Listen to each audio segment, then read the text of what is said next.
over feelings, I'm sharp like a knife.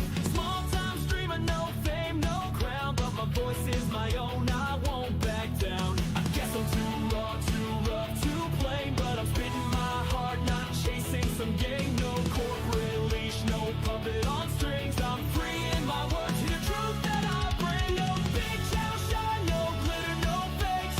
Minimal effort, just me and my takes. I'm speaking the truth, let the whole world know. Small town streamer, but that's how I roll. Do my words hit hard, give the system the chills. Minimal effort, no budget, no frills. I'm carving my path, let the fire erupt. Small town dreamer with a voice that's enough.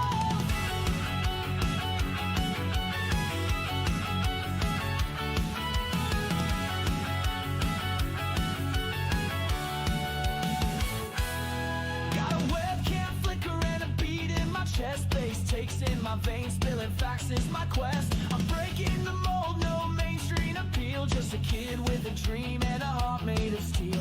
I sift through the data, the left and the right. No bias, no agenda, just seeking the light. They laugh at my setup, my low-res stream, but my words cut deeper than the corporate scream. I guess I'm too raw, too rough, too plain, but I'm spitting my heart, not chasing some game. No corporate leash, no puppet on strings. I'm free in my words, hear the truth that I bring. No big channel shine, no glitter, no fakes.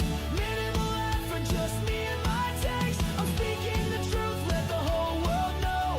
Small time streamer, but that's how I roll. Do my words hit hard, give the system the chills. Minimal effort, no budget, no frills. I'm carving my path, let the fire erupt. Small time dreamer with a voice that's enough.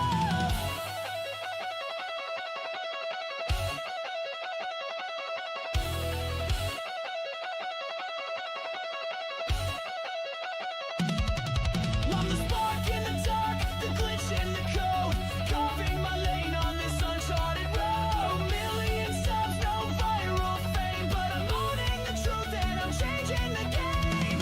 I'll scream till my lungs give out, till the signal's dead. Every word that I speak is the blood that I bled.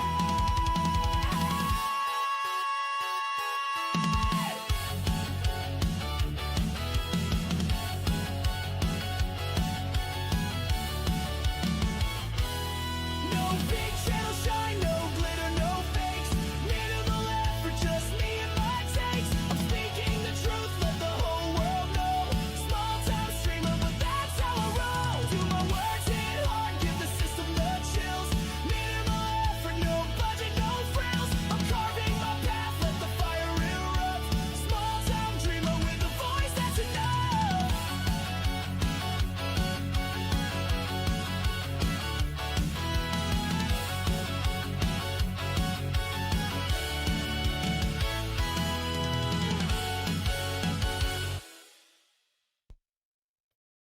Testing, testing. Is this thing on?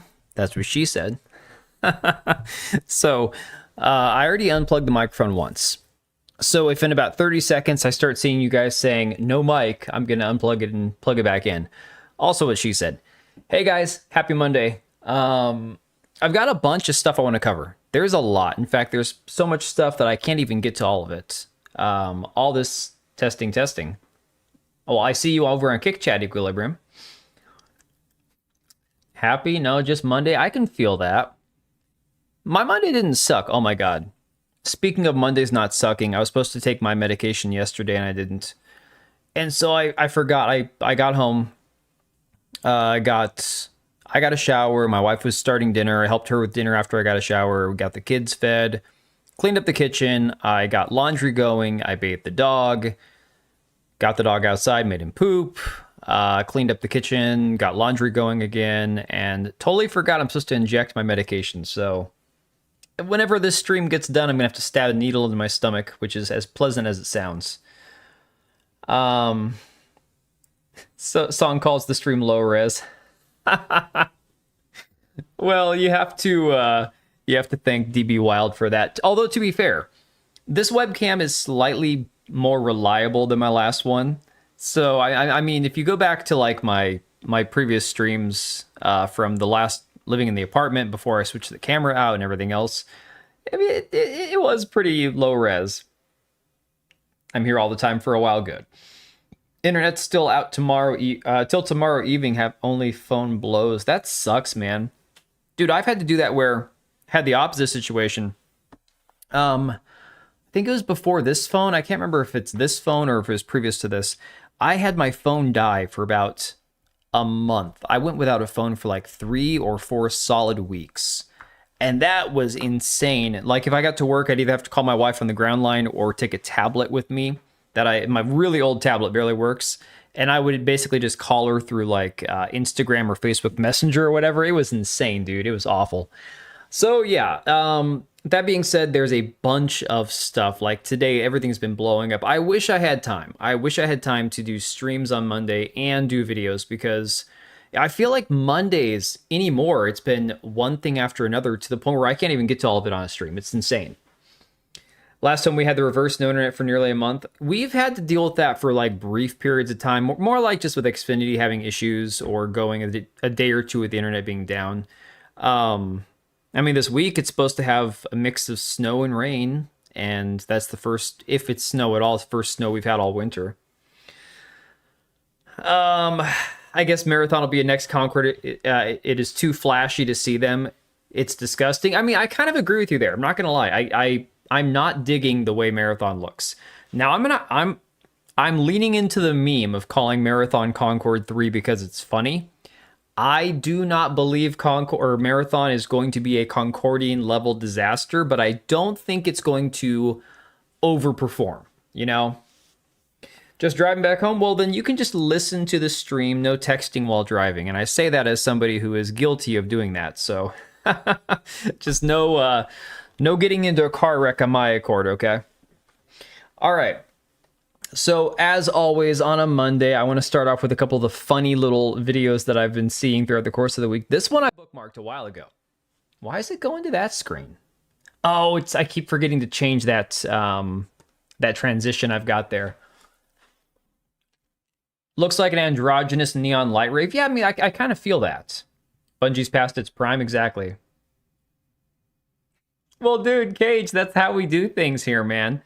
I mean, I try my best. Today, we actually have about 25 tabs open. And last couple streams, I'm like, you know what? Screw it. We're going to grab like 10 tabs, and we're just going to kind of take our time through all of them. Tonight, I really wanted to talk about all the Tectone stuff, the streamer who just got walloped in his civil case, and then Think Before You Sleep, the video that I think, Equilibrium, did you send that on Discord, or did I put it on there? Oh no, Korean Cowboy, sometimes it's like 40 or 50 tabs. Sometimes it's insane. But those are usually the streams where I only get through like half of my topics. But the Tectone thing I thought was really eye-opening as far as like the details around his civil case that he lost. But it's like a 50-minute video. I posted it. Okay, I couldn't remember because it sounded like you'd watched it already. I don't know. I think it's going to take too much time. So 25. Well, okay, so here's the thing. Yeah, let me show you real quick. I've got 5, 10, 15. I mean, it's like 30 tabs, I guess. You can see them all at the top here. I'm using Brave browser. If you do this on Chrome, your computer will literally melt before your very eyes.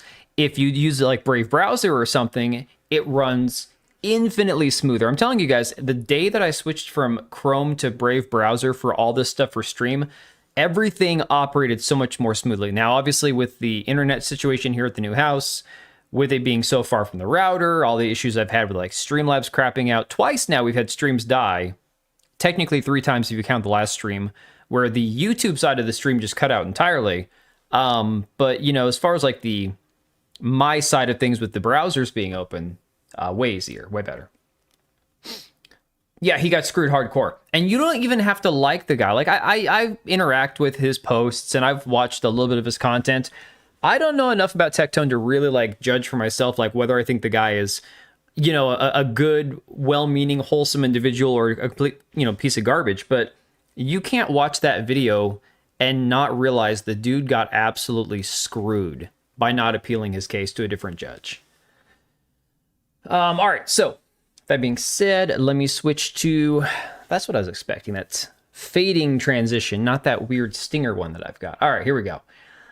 This one here I wanted to do on the last stream, but I got so segued doing the guys, I can't begin to tell you how much I hated that stream. Okay. The reloaded stream was probably my least favorite stream I've had in about a year. And it's not because of you guys. I personally wish, and this will probably be something I say moving forward, and I'm going to stick to this. I don't think I will ever stream a game just for shits and giggles or for the lulz anymore. Like, Highguard wasn't a terrible game. So for me, Highguard was like, all right, I can stream Highguard, I can play it. I've done enough competitive first-person shooters, no big deal. It wasn't an awful game. It was mediocre, boring, didn't need to exist. Reloaded completely sapped every ounce of goodwill and energy out of me. Oh, good job, Lucia. Hey, DB Wild. Let's see. Holy Ball Sack didn't catch the stream start because this lump be completely out of it. That's okay. You've been busy, man. I saw you've been posting those AI videos you're making for side scrollers. Some of those are pretty dope, not gonna lie. So this one I wanted to post on the last stream, and it said, Unk ain't had a good day in 40 years. This is pretty freaking hilarious. This one actually cracked me up the first time I watched it. Didn't know what I was expecting. So we'll watch a couple of these and then we'll get into the actual topics. I switched channels briefly and you were gone when I came back. Well, Cage, technically I was still here. The stream was still going. It's just the YouTube side of it crapped out. I have no idea why. Reloaded, it's so soulless that it sucks the very soul out of you having to play it. I don't know how Vera did it. I don't know how Savvy did it. Maybe, I know Vera had a huge stream. She had 1,000 people watching her play it. She was getting, hundreds of dollars in donos. So I can understand that money can be a good motivator to push through something very miserable. But I don't know that I personally could ever do that. Mainly because I love playing the games that I love. And so for me to have to play a game that I truly despise, I don't know. When you finished stream, did you finish watching the State of Play? I watched the State of Play. So I had already watched it on either my own or I was watching it on some other... I can't remember if I was watching somebody else stream it or not, but I caught basically all the games. So I didn't see a whole lot besides the chicken game, which I can't remember the name of. The Star Wars racing game, because I'm a sucker for that kind of stuff.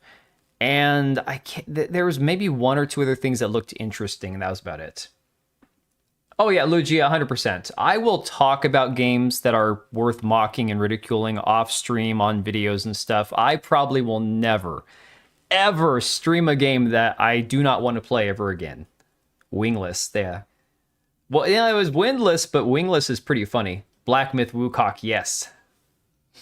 Been awake since 9 p.m. Eastern Standard Time yesterday. It's supposed to be at my life-sucking job. It texted in. I wouldn't be there in case I zonked out of my desk. Oh, dude, sinuses suck. I actually, just this last couple of months since we moved with all the yard work I've been doing, plus, I don't know if it's extra mossy over here, so I've had massive sinus issues. So I actually started taking, sinus nasal spray about a month ago, and then I always have cough drops handy because, I don't know, man. You get pretty messed up. Metal Gear Solid 4 finally out of PS3 jail. Yeah, I saw that. I don't really care. I've played a couple Metal Gear Solid games. They're fine. They're not my thing, but to each their own. Yeah, there wasn't a whole lot that stood out to me, like a Legacy of Kain remake or remaster. Like, yay, who cares? Guys, I'm so burned out on the idea of remasters and remakes. Think about it. There's an article, I hadn't even made a video on it, but there was an article that came out about the Oblivion remake that apparently people who downloaded, 90% of the people who downloaded the game, I think played 15 hours of it or less. That's crazy. That to me is insane,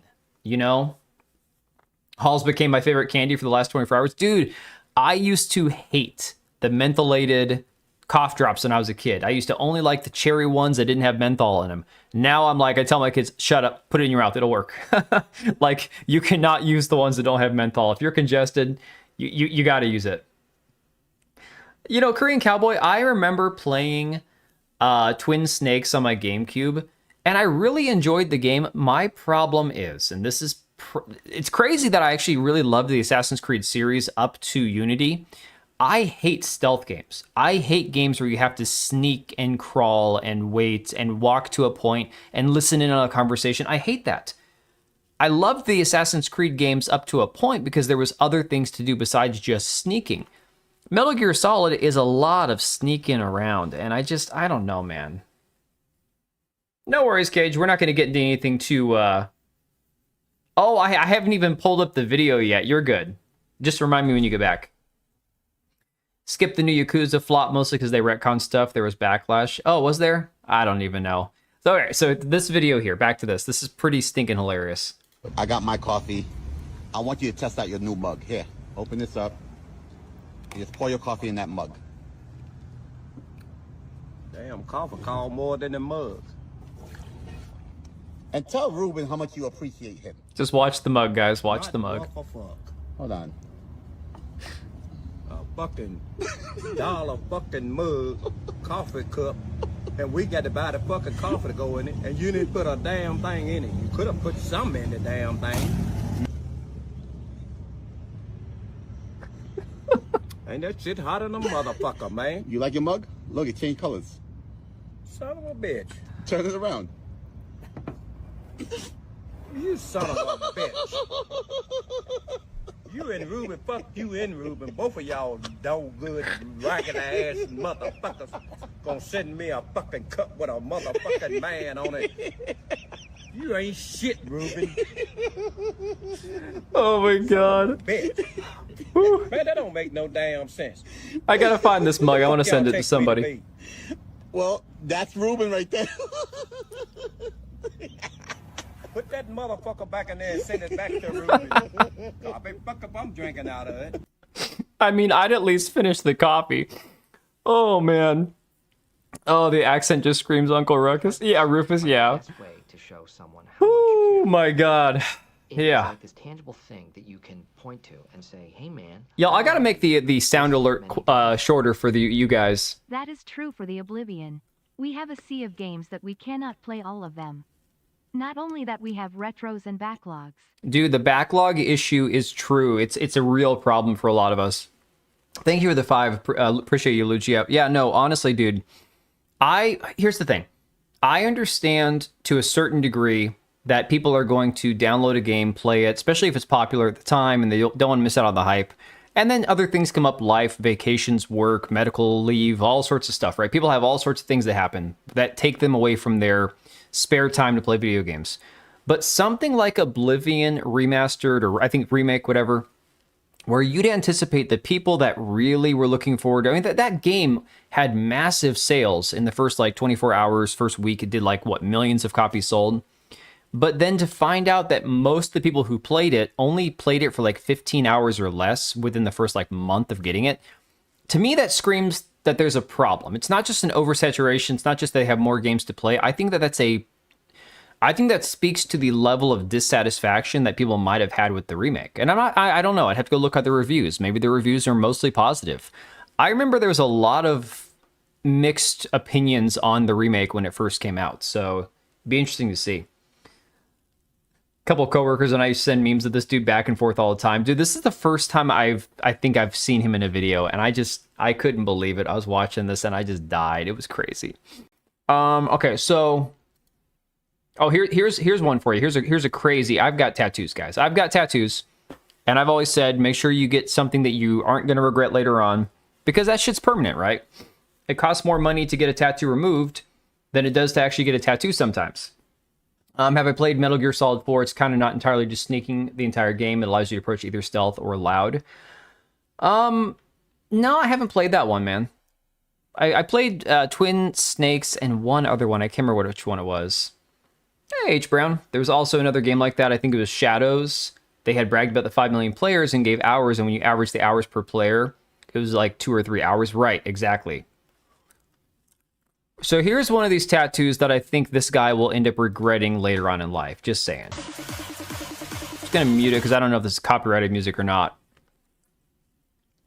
Now look, I get the meme, the burnt peanut guy. He's kind of hilarious given the whole trolling nature and all that kind of stuff.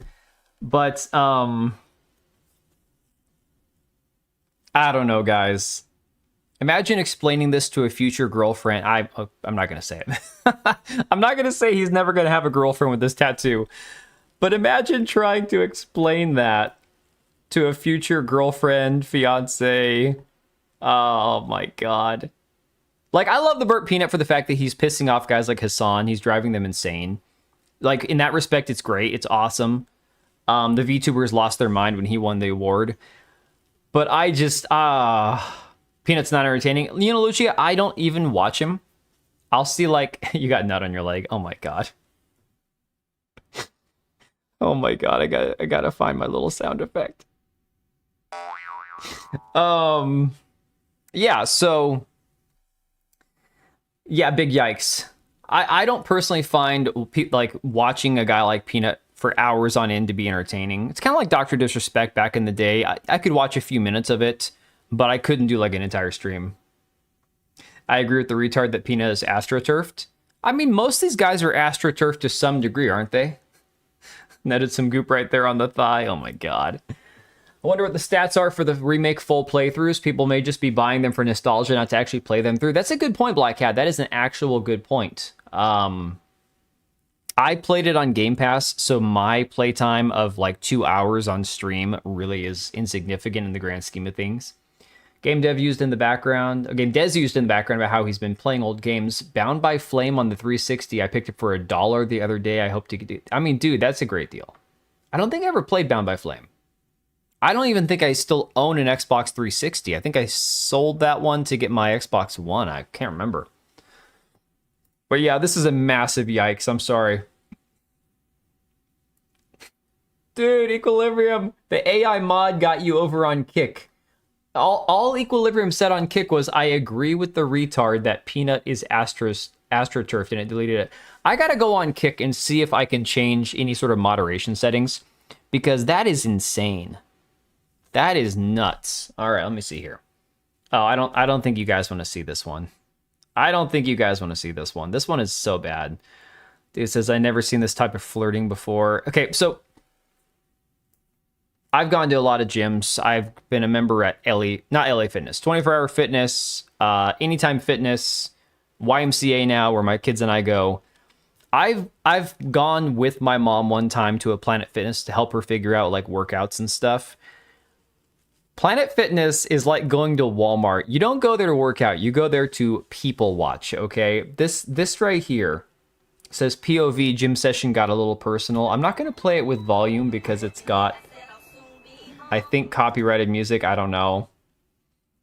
Hey, Vernum. Planet Fatness, yeah.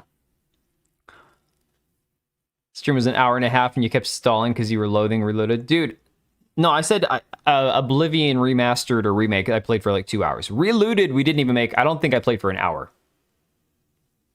Even if I like someone, I won't go so far to put a tattoo on their face. No, dude, truth, I don't like, oh my God, the looks. The looks right here, I just can't. Oh, God. Oh my God. This is, yeah. The funny thing is, this is done for like a comedy thing for TikTok.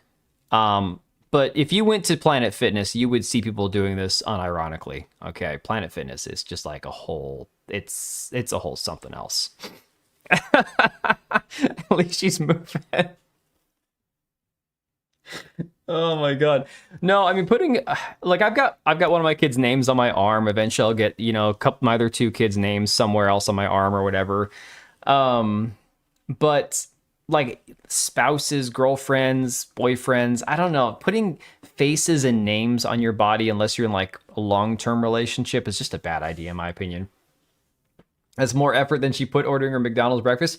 You know what? Don't shame McDonald's breakfast, okay? I've been finding that I've been going through McDonald's and getting breakfast there quite a bit lately. They got their $5 sausage egg McMuffin with hash brown value meal, so I can get a small coffee and hash brown and sausage egg muffin for like $5. You can't beat that, man.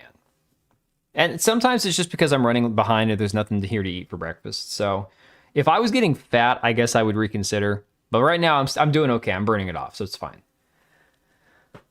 $5 for hash browns. No. Hash brown, sausage egg muffin, and coffee. No, it's the whole value meal, not just the hash brown. As if she was a white girl the same size. The brother men didn't go often go for the hefty Choco gals, but if she be white, it's on. That's not weird, DB Wild. This is a strange thing, man. The larger the land whale, as long as it's white, and they hit that. So, yeah. Planet Fitness, the only gym where they serve bagels.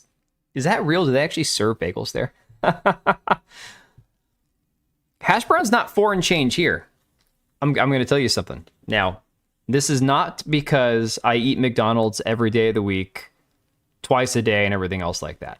McDonald's for me, I'll grab breakfast there, and otherwise I can barely, like, I can eat a chicken wrap at McDonald's. That's about it. I do not do burgers at McDonald's because it destroys my stomach. However, let me see here. If I go to order, I'll just say pickup. Oh my God, you guys are making this harder than it has to be. A hash brown's only like $2.29 here. So I don't know why it would be $4 over there, but I think it's like $2.29 here. You can get a damn pizza at Planet Fitness. What? No way. You love derailing. Dude, everyone loves derailing the streams. Come on, that's just literally what we do here. All right, AI just recreated a scene from The Last of Us by fully recasting. And now here's the funny thing. The reason I've got Ian Fish from Kingmakers down here is because when I first looked at this, I thought that this was Bill Pullman. I'm going to mute it because the AI voices are terrible. But when you look at the actual faces of the actors, the dude they got playing Joel, I could have sworn was Bill Pullman. But apparently it's not. It's a good recast, not going to lie. Well, anybody but Pedro Pascal is good, in my opinion. I don't know who the girl is. Oh, no. I do not DoorDash. I do not Uber Eats. I do not pay $10 extra just to get somebody to drive me food. Hell no. I don't think I've ever used DoorDash or Uber Eats. Never happening. Ian Fish said, why is Nikolaj Coster-Waldau? I have no idea who this dude is. The preferred Joel. I guarantee you he can't do a convincing Southern accent. I thought it was Bill Pullman. I don't know who the hell this guy is. Nikolaj Coster-Waldau? I don't know. But yeah, so AI apparently is fixing Last of Us now, so a little too late. Here's a fun one. Have you guys heard about this game Killer Inn? I've seen a little bit about this game, just a tiny bit. And this thing looks like absolute dog shit.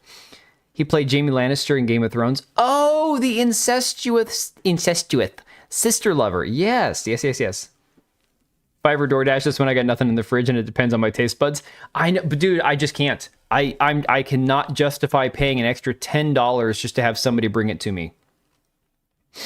I want her to be the next Spider-Man. I want to watch the world burn. You know what? Spider-Man, for the longest time, has been the only decent thing, practically, that the MCU has going for it. Let's not wish that on ourselves. Can we not?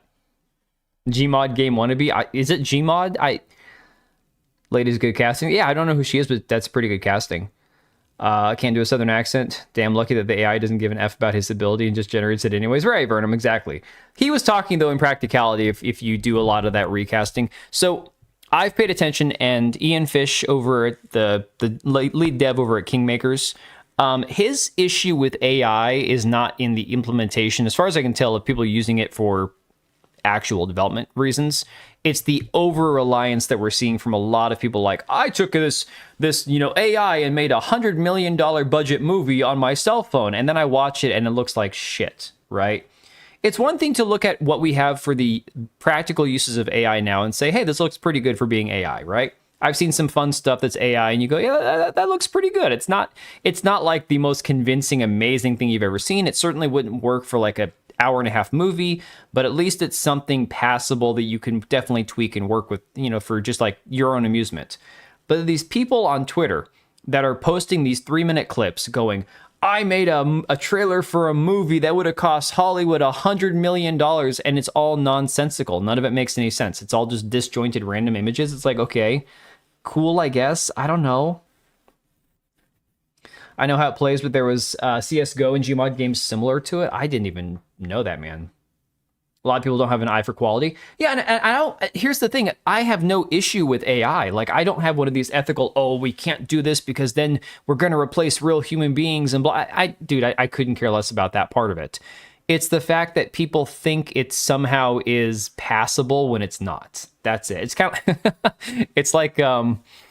It's like a dude who can put on makeup and little skimpy outfits and almost pass as a woman, trying to convince you that all trans women are obviously women and that your eyes are not, deceiving you, basically. It's like, yeah, stop showing me an AI trailer and telling me this is gonna kill Hollywood. No, it's not yet.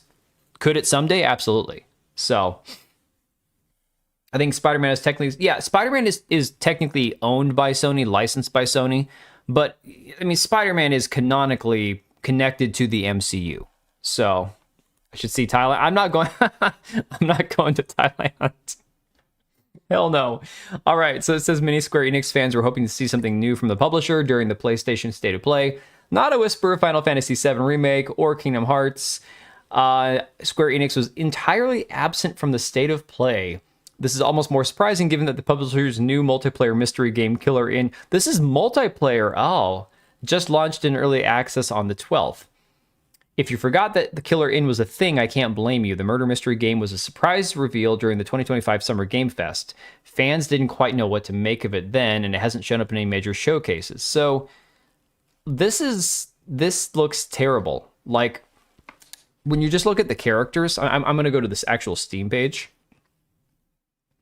I haven't actually watched the trailer for this yet, but from what I've seen, it looks god-awful. Yeah, Hollywood's going to kill itself long before AI does it.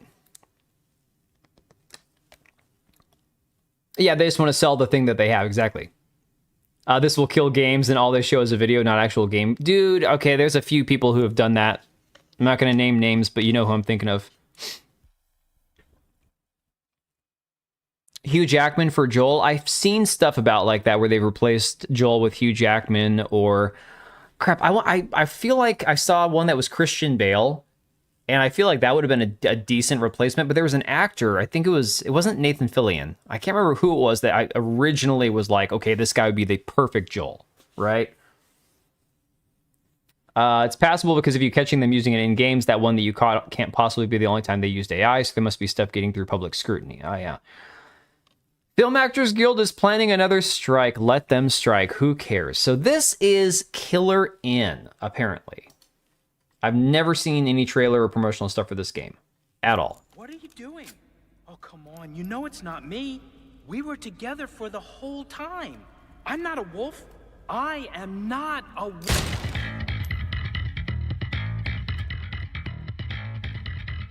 What the hell is this?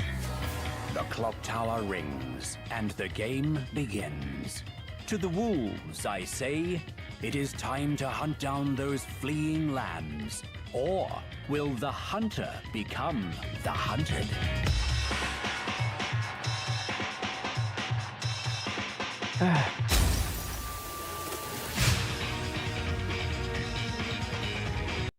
Okay. You know, we talked a lot lately, and this has been a source of criticism for people going, well, you ask for original games, and then you look at Highguard and you say, well, who asked for this? And you can't say that if you're going to ask for original games, because it's going to take, creativity and ingenuity to make something that people don't know that they want, right? Because everything else just looks like the same. But genuinely, if we're going to ask who asked for this, I really need to know who asked for this with this game. Well, we've had good video games, Hunter. We've had good games. It's just not this, man. Some sort of Wolf Among Us mockery? Among Us FPS? What it is getting ripped online? Yeah.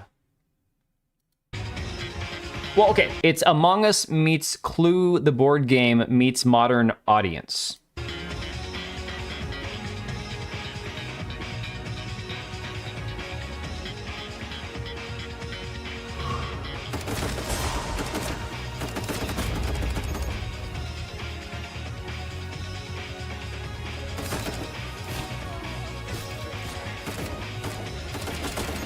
Wow.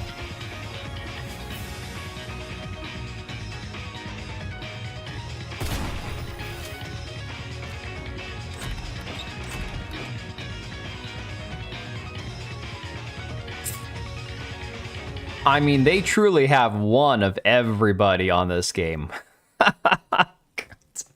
I can't even tell if this is supposed to be a gay guy, a butch woman, or a non-binary somewhere in between. Like, what the hell is that?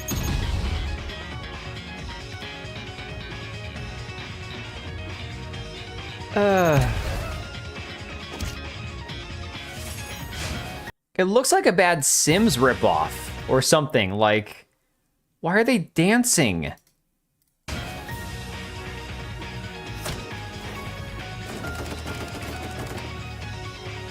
Oh my god, that's the gayest shit I've ever seen in my life. Fire everybody. Square Enix needs to fire anybody who worked on this game. Holy crap. What a horrible idea. All boxes checked, yeah. Dude, I mean, I swear to God, what were they thinking? Like, what the hell was that? Almost forgave Code Violet for existing. Compared to that, absolutely. Hey, Makini. Every single checkbox ticked, including the emasculate black male, which is very common. Dude, I was saying it on either my stream or somebody else's stream, and they're like, oh, it's not just black men. I'm like, I know it's not just black men. They like to subordinate all men, but they go over the board with, like, making the black men, like, especially effeminate. Giving the black character the crop top, and, I mean, look at freaking Seer from Apex Legends, okay? He was the first black male character on Apex, and he was as gay as the day is long. Looked like that dude from TikTok with the eyes that was always, there are no coincidences. That guy, he kind of blew up during COVID. Can't remember what his name was. Oh, yeah, that's right. You wanted me to watch that. It was a Fleekazoid one, right? Oh, that was, you said it's not just black dudes. True, it's not just black dudes, but we're seeing it more and more and more. Especially when there's only one black guy, it'll be like a gay black guy or an effeminate black guy. It's crazy. I bet Jeff will share this game as well. He'd be concording yet again. Looks like a Second Life mod. It kind of does. How did it get this far in production? I have no idea. I have no idea, Black Cat. How does this shit get approved? I desperately want to know. How is it possible? They're not only largely religious, but also very masculine, which is a threat to them. Maybe the games journal, like the games developers, the games industry, are buying into the theory or the rumor that a lot of black men are closeted, and they go, if we make a lot of games with flamboyant, effeminate, gay black men, the black men who are in the closet will come out of the closet because they'll have representation. I'm just throwing shit at the wall to see what sticks, you know? Same company who made Barrett. I know, right, dude? Don't even get me started. It's like, oh my fuck.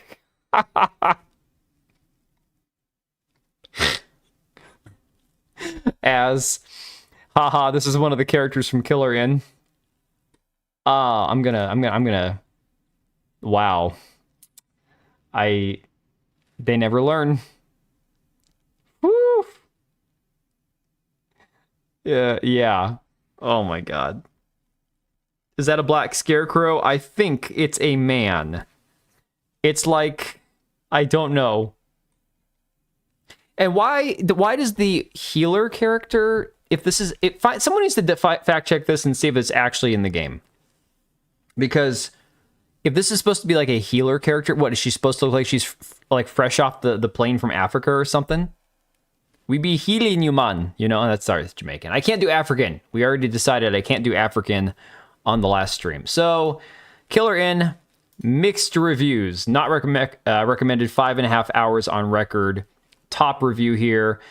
I'm probably playing this with friends in a few days, so we'll see if I change my tune then. But wow, did this just feel like the world's worst battle royale with hidden identity elements that just make the game worse, at least in solo queue. So full disclosure, I hate battle royales and being placed into a map and then expected to go scavenge for guns with RNG being the main deciding factor on if you get a good one does rub me the wrong way like a battle royale does. Except it also takes a long time to earn the money or quest tokens to acquire a gun, or longer if you're also picking up items to survive one-shot kill tools. The clue system looks like it'd be fun, but it doesn't feel like the game has last long enough for the system to do what it seems to be intended to do for the most of the time. Maybe that's a skill issue. Maybe it'll be different when I'm not solo queuing and thus can trust someone when I'm a lamb. I might change this to review, but first experience is not flattering. It's not yet. It's not going to get any better. That's a healer. Is she going to use the wand she's tucking to spray her healing? Probably, man. Probably. We blacks are 110% against gayness. That's why if we find out we dated a trans woman, we're most likely... Okay, you're not wrong there. But to be fair, I think that would happen a lot for a lot of heterosexual men. If you find out that person is tucking something down below, you're going to have a visceral reaction to that. I think that's a normal reaction for a lot of straight men. It's $10. You know what? For that much, it's not that bad. Yeah.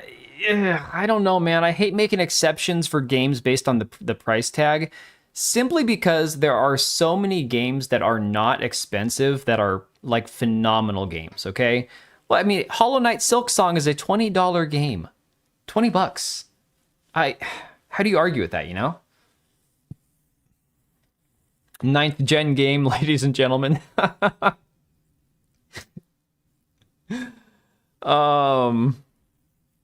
If you don't, you're not straight. Exactly. Dude, that's like a bisexual woman is a, what do they say? A bisexual woman is a straight woman who wants to have an extra identity, something along those lines. A bisexual man is a gay man who's just basically in the closet. So, yeah. I call it bisexual men are just gay with extra steps. Yeah, 346 players in game. Holy crap.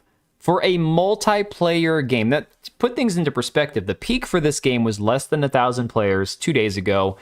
24-hour peak already dropped to 631. And this is insane. I swear to God, brand new game. Can't hit 1,000 players. But this might have something to do with it. I saw this before. A few days back. Actually, this is like a week or two ago. Apparently, the executive creative director at Square Enix was no longer employed as of the beginning of the month. Had 7 years at Blizzard. 1 year on Overwatch. Graphic designer for 4 years at Blizzard. Like a lot of experience. Chief marketing officer, chief publishing officer for Square Enix full time. From June 2022 to December 2025. So 3.5 years. I don't know if that has any effect, any impact. Yeah, almost 13 years at Blizzard. Crazy. Oh, and he actually worked as the marketing officer at Square Enix also. So 2018 to 2025, 7 years at Square Enix for this dude who stepped down not too long ago. He should know better. You would think, man. You would think. How are you doing, Sonomics? Oh, it's true that they're doing the same character as the black guy from the new Silent Hill, more like Silent Hood. Dude, I saw something about that. Is this Square Enix Japan? I think this was in US, because yeah, California. Square Enix Japan doesn't have an office over here, right? I imagine that they are full-time. All the offices are over there. What Square gets for hiring a bunch of woke Americans and bringing them to Japan. Why doesn't Square doesn't understand? So we look at them for Japanese games is beyond me. Dude, it's the craziest thing. It's like anybody who buys into the idea that Americans want what Hollywood is projecting. Anybody from outside of the US in the entertainment industry needs to like look at America and be like, okay, I know what Hollywood is saying people want because of what Hollywood is throwing out there, what's mainstream, what's popular, artificially, propped up and all that. What do people go online? Okay, go on Twitter, go on YouTube. What are people actually interested in? Thought they got rid of the Western branch? Well, it says Irvine, California up until not long ago. Or sorry, Los Angeles. Chief Publishing Officer, Americas, EMEA, ANZ, Square Enix full-time. LA, California, 2022 to 2025. Previously in El Segundo, California, and that was, again, Square Enix West. So I don't know. No idea. Maybe they disbanded the Western branch but kept the Western offices. That wouldn't make much sense, would it? Says he worked with John Heineke on launching Activision Blizzard's Overwatch and Overwatch League as creative director before being recruited to Square Enix to essentially create his own position as executive. They did recently cut all the American studios. So I didn't actually pull up the Silent Hill character But are we talking about the guy? I saw a picture of him. He's got the like the bandage with the what is it, like an IV or whatever stuck into the back of his hand? Like, what is that about? Can somebody fill me in? Because I saw people memeing on it, and other people were like, "Oh, you guys are so racist." Meme drop channel, Discord, and loose regard to finding out someone tuck. Oh my god, dude. Oh my god, I don't think I want to see this. I really don't. Let me see. Babe, a tiny penis isn't such a big deal. I don't know, Jenny. I kind of wish you didn't have one at all. Yeah, okay. All right. All right. Oh my god. It's a nub. It's okay. A little penis is like a big clitoris. No.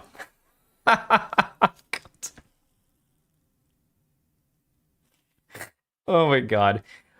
Woo. Maybe they disbanded the western side of the company, but they still released this because it was close to completion. When would someone needs to check that? When would they have gotten rid of the western offices? Because this said through 2025.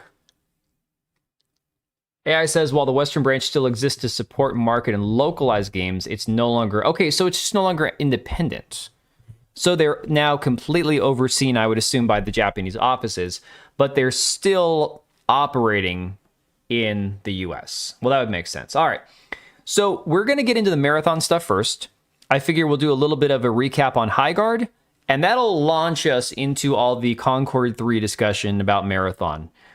Because this Highguard stuff, guys, if you haven't been paying attention to all the drama with this Josh Sobel guy, we're going to do a quick recap, because as of a few days ago, I did a quick write-up. I put an article on Twitter, article on my website, because Josh decided to make this idiotic comparison after he made that gigantic essay. Josh put this huge article. It blew up all over Twitter, basically bitching and moaning and pissing and whining about how Highguard wasn't a bad game. It was a great game. All the internal playtesters said it was amazing. Everybody thought it would be the next big hit. There couldn't possibly flop. Then the game got unfairly destroyed because of review bombing, evil, disingenuous YouTubers, gamers who just want to hate on stuff, and they killed the game from even having a chance. Basically, was his take on the entire thing. Don't forget your video. Well, maybe we should watch it first. Maybe we'll do that one first. All right, hang on. Is he the one who wrote the whiny essay? Yes. So then he went and put this analogy out there and then deleted it. You know, the one, hi, I grew this red apple in my yard. Would you like it for free? If you like it, I accept tips with no pressure. And then I only like green apples. Also, there's a weird bump on it. I'm going to make sure all my friends review bomb your Yelp page over this. Well, that's pretty mean. I'm glad I have friends who appreciate my efforts to support me. Toxic positivity is ruining the farming industry. Again, it was a stupid analogy, right? So he deleted that after initially posting it. People called him out. Even freaking Paul Tassi. Even Paul Tassi shit on him over his article that he put out there. Well, the TLDR, the quick update, is that he nuked his Twitter account. Okay? Nuked his account. Didn't just delete one post. He posted another thing, which I responded to here, where he once again was talking about live service game fatigue, trying his best to... I don't know if he was trying to discover what went wrong, make excuses, try to pin the blame on something other than their own studio. And I said, dude, you guys made a live service game that was heralded as a new breed of shooter that didn't innovate or excel in a single way. It just took every element that we've already seen in better games and threw them into a generic repetitive game mode. And it's true. I mean, he didn't even bother responding to anybody because I wasn't the only person saying this. A day later, he nuked his entire account. All right. It's insane. Of course, Kata says this quote will live on in infamy, and this is from his essay talking about the sentiments from inside the studio. This is lightning in a bottle. I trust this team wholeheartedly. If there's one project nobody in the industry is worried will fail, it's yours. This has mainstream hit written all over it. There's no way this will flop. I could play this game all day. Again, all the same stuff we've heard over and over and over again from everybody. The last few thousand people who are playing this game, in fact, it dipped below 1,000 the other day, and we're about to go below 1,000 again. The 24-hour peak has gotten down to below 2,000 players, and right here, the lowest it's ever been at about 757 players. So guys, the game's cooked. The game's dead. Like it, hate it, I don't care. It is what it is. Dude, believe the toxic positivity? Exactly. Apple that changes into a pear after a bite and then into a lemon after the next, and then you throw it away because fuck that. Yeah. No, dude, honestly, here was the thing. They really think that we're just mean to them. I'm a bully. Paper Ligers, it doesn't matter what you say or do. When Sven Vinka over at Larian tried to say, be nice to artists with your criticism because artists are sensitive souls and they don't like to have their hearts and their dreams stomped on. The thing he didn't think about was that most artists are overly sensitive to the point where they can't handle any criticism, even constructive criticism, okay? It's just the reality. So when they start getting any constructive criticism or negativity after they've been toxic positivity bombed, where they've been basically locked into an echo chamber for 4 years making a game, and then it comes out and nobody else likes it. I mean, there's a couple thousand people who are like nutting themselves talking about this game on Twitter. Oh, you guys are going to kill the best for competitive shooter we've had in years. It's like, what are you talking about? Yeah, welcome to the internet. Watching while putting together my Highguard. Oh yeah, good times, McKinney. I thought about making another Highguard vid, but honestly, I just don't really. I said in my last video, I don't know until the game dies, until they officially pull the plug, and the ensuing meltdown on Twitter hits a fever pitch, because there's going to be, like I said, those 1,000 people that are still playing the game, convincing you that it's the best thing ever and you just have terrible taste in games. They're going to lose their collective minds when the game finally goes offline. And they're going to be freaking out, blaming everything in sight.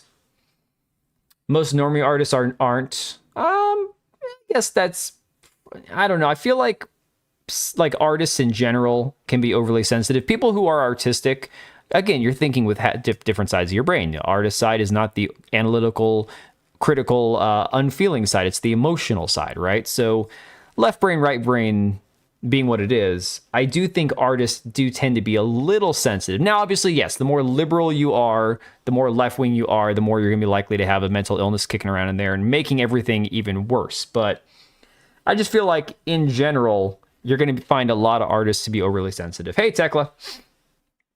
Yeah, I can barely mass over 2,000 this week, and it's deep fried 100%, dude. All right, let me go ahead then, and that was not planned. Let me go ahead and find the Fleekazoid video about Fable. It would be more appropriate if I hadn't watched the one about Highguard yet, but we're going to watch the one about Fable because I did promise Cage that we would check that one out, and I didn't get around to it yet. So let me pull up the Fleekazoid video on Fable, why Fable is doomed. It's an old video. It's from 2 weeks ago, but I think based off of a lot of you guys and your reaction to it, it's probably going to be worth watching real quick. And then we can jump headfirst into the marathon cope. And I say this as somebody who, I personally do not think marathon is going to be a Concordian disaster. I don't think it's going to be nearly as big of a flop, or even, it might not even be a flop. It could be a small, like a lightly successful game, slightly, not like a massive success, obviously. But the Copra Marathon is something else entirely. It's crazy. I'm an artist, just not an AI BS, but of traditional and digital line work as well as literary goodness. I don't get whiny when someone doesn't like my stuff. I'm usually just happy to share it. Well, DB, then you're well-adjusted enough, So it seems like something to do with people who pick art as a career. It's really funny. I was trying to explain this to my my children, because my daughter is super artistic, right? Her twin brother is like the math genius in the family. He's the analytical one. My older son is the sports and gamer competitive one. So they all have their own unique personalities, right? But my daughter is very much, her personality is equal parts sensitive, girly, artsy fartsy, and obnoxious, dry, almost borderline dark humor personality like she gets from me. And so I'm trying to talk to her the other day. I'm like, look, her nana's like, oh, you should follow whatever you're passionate about and follow your passion when you have to go get a job. I'm like, no, don't listen to your nana. Like, no. Unless you can somehow make your passion also a long-term career and pay your bills with it, your passion is fine to have as a hobby or a side hustle, but work is work. You have to have a job. Find something you don't hate, something that's not demeaning, but your passion might not be the thing that puts your money on the table, puts food on the table. So Yeah. Artists are different. I'm not an artist. I'm not somebody who is like, follow your dreams. No, I'm too practical for that. I'm like, find a career that pays your bills, and as long as you don't hate your job, that's the job for you. There you go. You want to know the second definition? Let's go ahead and go full screen on this. I know the second definition of insanity. That is terrifying. Getting the car guys to make a Fable game. Xbox, did you really have to put your token Brits on the job? Playground has never made a real game before. They make interactive Honda commercials. The most Fable thing about this game is them lying to us. But rest assured, the developers wanted to remain faithful to the originals, which is why they removed the way Fable looks, the way Fable plays. Fable's... Yeah, honestly, why spoil your favorite hobby? Because if you can keep work and play separate and you can still enjoy your hobby, even if it's something that puts a few dollars in your pocket, then that's a win right there, right? I mean, why not? I mean, considering how prevalent drug use is in leftists, no wonder they're emotional and sensitive. I mean, you're not wrong. You're not wrong at all. RPG mechanics and much more. But other than that, yeah, it looks like a great Fable game. Psych! Hang on, I got one more. I just gotta find it. Psych! There is a special place in hell for the person that put office-style cutaways into my Fable franchise. Who even asked for these? I asked for these. This means you guys are going to make me... All right. I love The Office, guys. I love The Office. I'm completely... Like, I'm unashamed to admit how much I love The Office up to, like, season 5. But why the hell are they putting The Office cutaways in Fable? I don't get it. Plus, the casting people from apparently a show called, like, the IT Guys or whatever the show is called. So the black dude with the glasses, apparently that's him from a show that he's on that's filmed like The Office. The only shows that it's ever worked well for to be filmed like The Office, there are 3. There are the 3 big ones. And you don't even have to like them.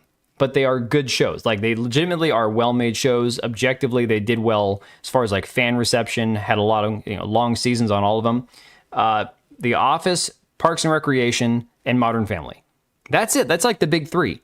I can't think of any other show that was documentary-style filmed that made it past a couple seasons or that people actually enjoyed. Millennials. You're stepping on my toes here, Come on. Yes, and Gen Z consumer of slop likes the prequels. We could play this game all day, Zav. Come on. The Office and the Other Office, exactly. Oh, you mean like the British Office? I've never even watched that, man. Your friend sounds like he wants a yes, man. I gotta read your previous comment. I got a friend who's working on a book and he shits on my compliments of his writing. Dude, that sounds like something I would do. Okay. When he sends me chapters and is convinced his art's all garbage. I feel like that's got to be a common thing in real artists. I think that what you're looking at there is somebody who is probably... They love writing, but they're using both parts of their brain. Because that overly analytical side of things, that doesn't come from like the artistic side of things. So you're talking about somebody who can probably look at their own art objectively and say... you might think, oh, this is the greatest thing I've ever read. And he can go, this is shit. Now, there's a downside to that because you can honestly be a little too harsh on yourself. You can be your own worst critic. That's what our fantasy needs is nihilistic corporate deadpans. Exactly. Hey, Vernum, the show is worth watching if for no other character than Ron Swanson. But it's like Chris Pratt's character is stupid but funny, and he's really likable on the show.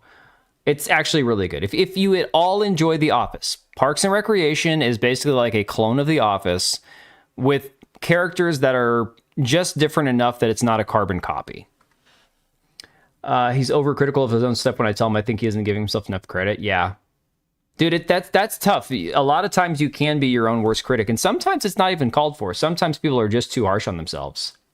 Watch cutscenes. More specifically, make me watch cutscenes where I gotta look at don't turn something that you enjoy into a career unless it's without any people. This yeah, game might not have that'll ruin it a lot of the cars, times. But it has people that look like they got run over by cars. Jesus, it takes a lot of work to make something this fucked up. You can't use the excuse of tech limitations either. We've had scan-in tech since Far Cry 3 with Vaz. It scared the hell out of me when I saw him in Better Call Saul. They didn't miss a freckle on that scan. Now go to scan in a big budget belly? I actress. want to know. There's a glitch in the machine, sir. She's got a 12-inch schlong now. It's like the McDonald's ice cream machine. Anytime a pretty woman shows up, it's broken and they gotta redraw it from memory. Oh, the guy from The Watch gets scanned in 1 for 1, but as soon as it comes to the main character, in shitified. This was an interesting one, I gotta tell you. This was pretty weird. And this is where I'm like, I don't like when they do like a actual person in game. I very much would prefer games go back to creating original characters from scratch and not trying to copy the face of a model. Because this is a lot of times what happens, especially with women. For some reason, they can do it just perfectly with men. Men always look like a one-to-one reference. But when it comes to women, it's like, no. Watch the video, not the chat. I'm watching, man. I'm multitasking. You know what? You guys know that I get sidetracked really easy. The last thing I'm going to do is ignore you guys. Shitified. So in shitified, they delayed the game a year and came back with half a character creator. They're gonna do some Hogwarts Legacy shit where you can only customize the head. Listen to this. You'll be able to pick from a range of different character heads. What is going on with the skin video? tone, tattoos, and scars. So the hero you play represents you. That's code speak for you could be whatever you want. Yo, why is my video not... It's like buffering or something. Starry Blade was the only exception. Yeah, I know that one. Although they didn't actually do a face scan of her. It's a different face model. We're at 153. Let me refresh this. I don't know what the hell's going on with this. It's not you, it's him. Oh, man, I thought it was me. God, that belly. That belly. Be whatever you want to be as long as you want to be a femboy. And let's for a second say that you can be beef testosterone himself. You still gotta walk around like the sassy, independent woman you are. Those hips don't lie. Shake that moneymaker, Dave. Blue Sky users are claiming this is how men walk. I don't doubt this is how they walk. They obviously designed the game to be played as that chick from the first trailer, and they bolted on a character creator after the game got backlash. I mean, that doesn't even look like a man, okay? I swear to God. That's just like Saints Row. I rest my case and I shake my ass. Who the hell walks like that? I love throwing it back. This is the first time the Forza guys have had combat in one of their games, and you can tell. We had a unique combat system before. Now, it looks like an impactless knockoff of Gotham Knights, Assassin's Creed, Veilguard. You know, here's the thing, guys. Going back to looking at this, I don't want a new Fable game because this worked for the time that it was in. But when you look at the style of the old game and then they try to like make it modern and more realistic, I feel like, I don't know, I feel like I've kind of outgrown Fable, if that makes sense. Didn't know they're making Concord 3. Oh, I'm talking about Marathon, but that's more of the meme because everyone's calling it Concord 3. Combat in one of their games, and you can tell. We had a unique combat system before. Now, it looks like an impactless knockoff of Gotham Knights, Assassin's Creed, Veilguard, and name any other modern RPG. Yeah, it just doesn't even look the same anymore. For us to just try and make Fable 4. So in a much more authentic move, they made Witcher 4. If you were going to be authentic to your resume, we'd be driving a souped-up Ford Escort into a giant troll. If Fable isn't authentic to you, then don't make a Fable game, dipshit. The combat in Fable 2 flowed. It had an action game feel. This looks like a worse version of everything. I'd talk more about it, but we got 48 seconds of new footage. They spent more time telling us everything they've removed from the game. As for the takedowns, mommy and daddy won't let me buy the game if there's blood in it, so I'm glad they made sure to put it, I'm glad that they don't put any blood in it. I hate this stupid spongy combat. Why would you do this to me? The other day, dude, there's seriously no blood at all. What the hell? Fable, yeah, no. So I don't remember playing Fable because the combat was great. I remember loving the story and the ability to do whatever you want to and having the moral dilemma of making the right decision, having that affect your appearance and everything else, right? Why Microsoft didn't want to contract some other outside studio, I don't know. Yeah, perfect pause. Toby! Goodbye, Toby! Let me see here. As a chat, we could easily derail the entire rest of your stream. Dude, you're not even kidding, man. You're not even kidding. Spongazoid head of sponges. I was doing some arts and crafts with a Pringle can, a plastic glove, and 2 sponges. It got me thinking, these sponges can really take a pounding. That was the inspiration for the combat. Furthermore, we got no guns, we got no dog, we got no motherfucking hope. Sucks the guns are gone, but I'm glad that dog got sent to the pound. Fuck that dog. Kill stealing me all the goddamn time. Where's the shot collar DLC? As for the humor, it's British, so it isn't. Speaking of which, will there be any huge honkers in this godforsaken game? No, but you can buy some huge honkers for 10% off using code PIMP. Another thing, if I wanted realistic graphics, I'd go outside. Hyper-realism is becoming the laziest, most expensive way to look like everything else. The old games had an art... Dude, I know that the video is kind of a meme and it's supposed to be funny, but he's not wrong there. Like, the minute that everything becomes hyper-realistic, it's like you lose kind of that fantasy feel of a lot of this shit. You know, okay, so games like Kingdom Come Deliverance did an incredible job making the game super realistic in the fact that it's like, well, there's this huge open world and all these trees and environments and interactions and people that have daytime and nighttime schedules and everything else. But it didn't have that weird uncanny valley, that, again, the Unreal Engine effect where it just looked way too good, too real, right? Yeah, product placement. Artistic style. It felt like, you're not gonna believe this, it felt like you were playing a Fable. The whole strategy behind realistic graphics is pissing God rays into your eyes and hoping you forget your computer can't run this game. I like how they built on the landlord mechanics. I like that killing the guy from the watch lowers property values. But I gotta say, the most interesting feature is all the gigantic cocks flying all over the place. That's right, they pulled a Cyberpunk 2077. We got a bunch of floppy cocks slapping you in the face. Good luck, reactors. Look at it flop around. Mine. Now, the one question on everybody's minds is... I didn't know where he was going with that for a minute. Coors? You know, I'm wondering that myself. In other news, for seemingly no reason, the game has lost all reason and accountability overnight. The original devs understood this perfectly, but for some reason... Oh, sweet baby Jesus. And I get it. I understand. Look at that, a bunch of British bastards there, a bunch of obvious Englishmen. And the thing is, there's a lot of times where they'll take these photos and corporate will be like, we need women to be represented on Women's Day or Women's Month or Women's Week. Although there's a dude here, somewhere in between, definitely a lesbian here. Another dude here. This might be a guy, possibly a guy. That is a guy. That's a guy. But it's got the whole, like, clearly this is a women's in gaming thing, right? And they'll be like, well, no, this is only part of the team. This was for a special promotional. It's like, it doesn't matter. If you're trying to push part of your crew to the front to show how diverse and inclusive you are, you're not a serious company.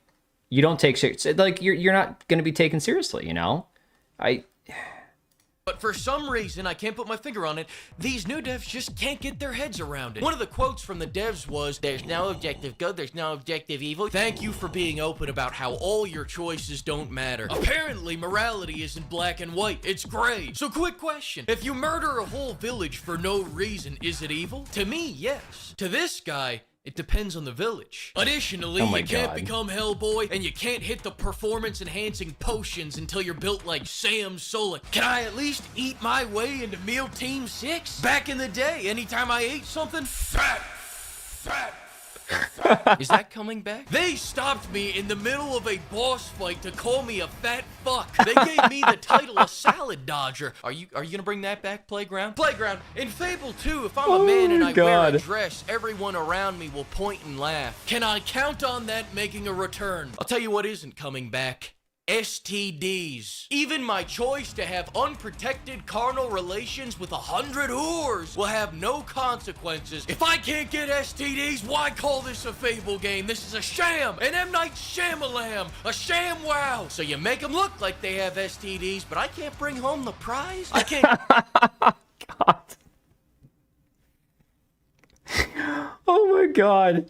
I never imagined I'd hear somebody calling an STD a prize, but here we are, apparently. Dip into the dark arts and start pissing 200 Scovilles? Just another sanding down of a game's great legacy. Britain has fallen, everyone. Take away their accents. Why are there no STDs, Playground? Why? Ask Bill. Now, if you excuse me, I'm gonna go play a good new release like Code Vein. Never mind. Half Sword. Never mind. Highguard. Never mind. Fuck it, I'm gonna go stare at a wall until Neo comes out. Thanks to the flock of pimps and thanks to... Oh my god, yeah. That was pretty funny. I know he said whores like Frank from Always Sunny. Yeah. No, that was pretty freaking hilarious, dude. Dip into the dark arts. I don't know. I don't know anything about Half Sword. I'd have to check that one out for myself. But that's not a perfect segue into Marathon, but it'll suffice. That will be a satisfactory segue into Marathon. Given that I imagine Fable and Marathon, Fable and Highguard are going to suffer similar fates to a certain degree. Type whores and not be censored. You can't type whores? Whores. I don't know. Can you guys see that? Or did he type it a different way? No, he did the H-O-O. Technically, that's not a word in English, is it? Half Sword was my nickname in the changing room during my theater days. Damn. Hey, Rabnad. Horse, yes, horse light. So before we jump into the Marathon conversation, there was this video I saw, and this is from Sean Layden. You guys remember the name Sean Layden, right? He's been around a while. This guy, Reese Kiwi Talks Riley, said, every time I see a failure of a live service game, I think back to my interview with Sean Layden, where he explained why these games fail. Highguard devs provided a mediocre product that no one wanted. In an overcrowded market, it's really that simple. So I haven't actually listened to this in a long time. I'm going to play this one. How many live service games can be successful at any one moment? Yeah, well, the answer obviously is not 20. Yeah, there's a amount of people, and coming up with the next great live service game, you have to not only have a great game, you have to compel people to take their time. Don't say he looks like David Jaffe. Look, David Jaffe, have you not seen David Jaffe recently? David Jaffe recently has gone completely... Well, he's already been bald, but now he's shaved off everything on his face too. His head is getting rounder the older and fatter he gets, and he's like pasty white. So, Jaffe looking pretty rough lately. Time away from where they are to come over and invest time in where you are. There's a switching cost. I don't think a lot of people play 4 or 5 live service games at the same time. No. You're like Tim Kaine. Yeah, he looks more like Tim Kaine. No, I understand why Lugia said the David Jaffe reference. If David Jaffe actually had a little bit of hair and a thinner face, I would see the resemblance with the goatee. But I was seeing David Jaffe posting his clips on Twitter the other day, complaining about that new God of War game, which I know nothing about. I just don't care about that. And the man is looking really rough. Oh, you're good, Lugia. No, it's just you need to see David Jaffe right now to really understand. It's not a pretty picture. all into 1 or 2, and that's it. And so for you to come out with another one, you're trying to get people to come over here. Stop spending so much time doing that thing you love and come over here and try this thing you don't know. And that's a hard proposition. It's not just the selling of the game. It's convincing people that they should take away some of the time they're really enjoying doing this thing over there to come over to your unknown thing. See, for me, this is what hits the hardest. Because when I was playing Highguard, because I played it for 3.5 hours, every time I got into a match, I'm like, I'm playing this so that I can say I played it, so I can test it out and see how bad it actually is for myself. I'd rather be playing Arc Raiders. I'd rather be playing something I actually want to play. And that was the biggest takeaway for me, was if I have this impression of a brand new game that I don't have any desire to play it because there's something else I'd rather be playing, well, that tells you right there all you need to know, right? And invest their time there. It's not like a single player. No, game. Paper Laggers, it won't. It's like I can do my. Or if it does, they'll be live covered up. But I'm gonna just play Elden Ring and just to see that whole experience and get the thing done and go yay, and then go back to where I'm having my daily hit of Fortnite or whatever it is. So I think a lot of people looked at that model and said that's really healthy. That's really well. And so yeah, Lucia, that's the thing. It's a good point because we already have a lot of live service games. So here is the there are two conflicting arguments that a lot of people have been presenting. And again, the guy, Josh Sobel, I think was his name, that deleted his account after basically blaming all the gamers for his game failing because the game was just not good. He wanted to talk about the live service aspect of it. People talk about live service fatigue. The reality is live service games at any given point might be the ones that have the most players playing them across the entire world. It's not that people can't play another live service game. There's two factors. One, if they're heavily invested in a live service game for like the reasons of competitiveness, like esports, or they've sunk a lot of money into one because of skins and cosmetics. And then on the other side of it, well, obviously there's the enjoyment, but then there's the limited amount of time, right? So if I have a limited amount of time, I could play a couple hours a night at the most, or maybe 1 hour an evening. I'm going to play the game that I absolutely love the most to play. For people who are on the other side of it, where they have an unlimited amount of time, you might get them to play your game for an hour or two in between taking a break from a different game, but it also has to be better than what they're playing. So that it's twofold. I don't think it's a matter of there's too many live service games. It's that you didn't make something that was worth competing with what they were already playing. I mean, live service games, there are people who take month-long breaks from them, and then there's somebody who starts playing it for their very first time.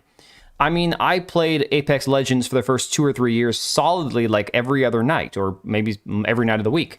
Then I took like a 2-year break until my kids started playing it, and now I've had to start playing with them again. So live service players, especially if it's a free-to-play game, are going to come and go. It's not just that, well, we lost those players, we're never going to get them back. No, you might get them back down the road after an update or whatever. So I don't think it's just, you can just blame it and say, well, there's too many live service games. No, it's that if it's not good enough, you're not going to attract them from the game that they're currently on, where they'd be willing to take a break from that game to go try something new. It's reality. It's high profitability, but the market can only absorb. Right, Paper Lagers, exactly. And I think that's why there's several companies who have launched their live service games in the last 12 months who have pretty much pulled the plug on them. And Avernum, to your point about first impressions, here was my first impression, okay? Here was my first impression of Highguard. I was watching Kata and Atreus, neither one are like god-tier gamers as far as I can tell, playing Highguard. And I had to sit through watching them do the tutorial. And the tutorial is mindless, awful, drags on. It does nothing to get you excited for the game. It does nothing to get you hyped for the game. The combat, the gameplay, it's just like, I don't want to play this. This looks awful, right?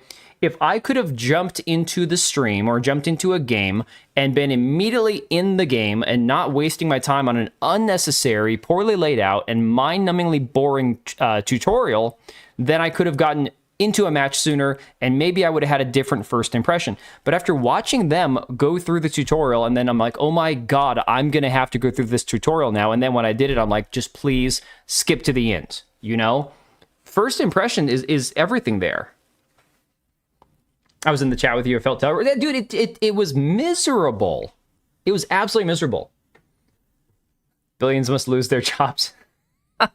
Hey, Serrano. Yeah, some people have their forever game and still check out every new live service game in the genre, because especially if they're free, there's no barrier to entry. It's a lazy excuse, man. Before the year is out, if you just can't get traction at the start, it's very, very hard to prop that thing up without it. Exactly, 100%. And I know not everybody's perfect. I'm sure Sean Layden's had his own issues in the past, being around with, live service games and whatnot, but the reality is he knows what he's talking about there. That's just a reality. So we're going to pivot. We're going to go ahead and talk about Marathon. There are so many long-winded, exhausting tweets. So many people still simping for Highguard. It's the same people who are trying to prop up, a lot of times, Marathon. And the thing is, I will say the massive difference between Marathon and Concord, or Marathon and Highguard, that I've seen so far, is there seems to at least be a moderately natural amount of, or maybe it's inorganic, maybe it's like Sony fanboys, but it's still there. It's still a homegrown amount of energy around Marathon, where you have a small but loud demographic of people who are really hyped about the game. And if they're not really hyped about it, they're faking it, right? They're doing their best to fake it. But you didn't have any Highguard hype. You didn't have any Highguard cosplayers. Nobody knew the characters. Nobody knew what to be hyped about. There was no information about it. There was no playtest. There was no beta.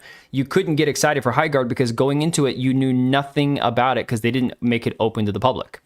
So in that respect, Marathon does seem to have a more, I would say, steadily growing. Look at their social media presence. Marathon's Twitter account alone, their YouTube videos, the impressions they get are exponentially 10 times higher than anything Highguard got, right?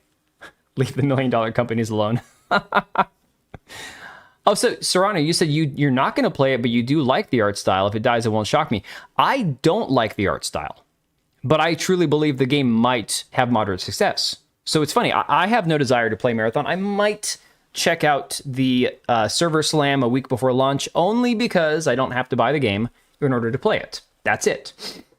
And then we'll never play Fortnite, but dude, Fortnite's not bad. I played it back on my kid's Nintendo Switch back in the day. About 5 years ago, I downloaded it on my computer for like once or twice. I played with some friends and then I uninstalled it. It's not my favorite game. It never would be. But as a game, dude, they know what they're doing with Fortnite. Fortnite, like you said, it was lightning in the bottle. They managed to figure out the formula to make that game work, right? The people that like Highguard are like Star Trek Academy and also lead paint chips. You know, Joe Darkness, I wouldn't even criticize people who really like the game because to some degree, if you are playing this game and you feel like it's a different take on this genre and you feel like there's something about it that resonates with you and you really enjoy it, okay, fine. I could accept that there might be a paint chip eater out there or a glue sniffer who truly feels like Highguard really excelled and it's the game for them. And you know what? Cool. God bless you. Hopefully there's 10, 15, 20,000 more of you because otherwise the game ain't going to survive. So I didn't get it. I didn't see it. I played it. It just wasn't for me, you know. Just didn't do anything. The same puke green in menus that I wish listed because it looks actually fun. Any good game that starts off with 97,000 players would have kept those numbers. This didn't flatline. Dude, I've talked about this, Burnham. I've gone over the numbers. If you go back to the weekends, if you go back to the Saturdays here, Saturday of launch, 15,000 players. A week later, 8,000 players. That's half your player base practically in 1 week. That wasn't after, that was after the drop. You had the big drop here. Okay, here's your returning players. 20,000 players. 12,000 players. 10,000. Back up to 15 after the 5v5 match mode. After the 5v5 match mode became a regular thing, a week later, down by half. That you can't convince me that I'm wrong and that the game is amazing when the people who were still consistently playing it, one by one, gave up. These guys didn't give up because some troll online's telling them, you're stupid if you like this game, you're a piece of crap, this is the worst game ever, you shouldn't play it. Guys, we're gamers. We've heard this for years. Everyone gets in your ear. They tell you whatever. They'll say your mama's dead or your mama's fat or, it's like, who cares? The point is, every one of these people that decided to walk away on their own decided to walk away for something about this game that no longer, after just 2 weeks, was no longer resonating with them. When I first discovered Apex Legends and played it for the first time, I was like, oh my God, I have to play this more. And I had to play more and more and more. I played that game solid for like, I don't know, a year. But up until like the 3rd or 4th season when it got really cringy and got super gay, The Marathon trailer looked good for a different game. They set up a story lore and everything they need for a good story-based single-player game, but we all know it's an extraction slop. Yeah. Yeah, Zav, you sent me... Dude, I'm sorry. You've sent me so much stuff on Deadlock, and I've been meaning to check it out, but it's just so much, dude. And it's something that I would just have to sit down and watch like hours of videos to really understand all of it. But no, Deadlock is killing it, man.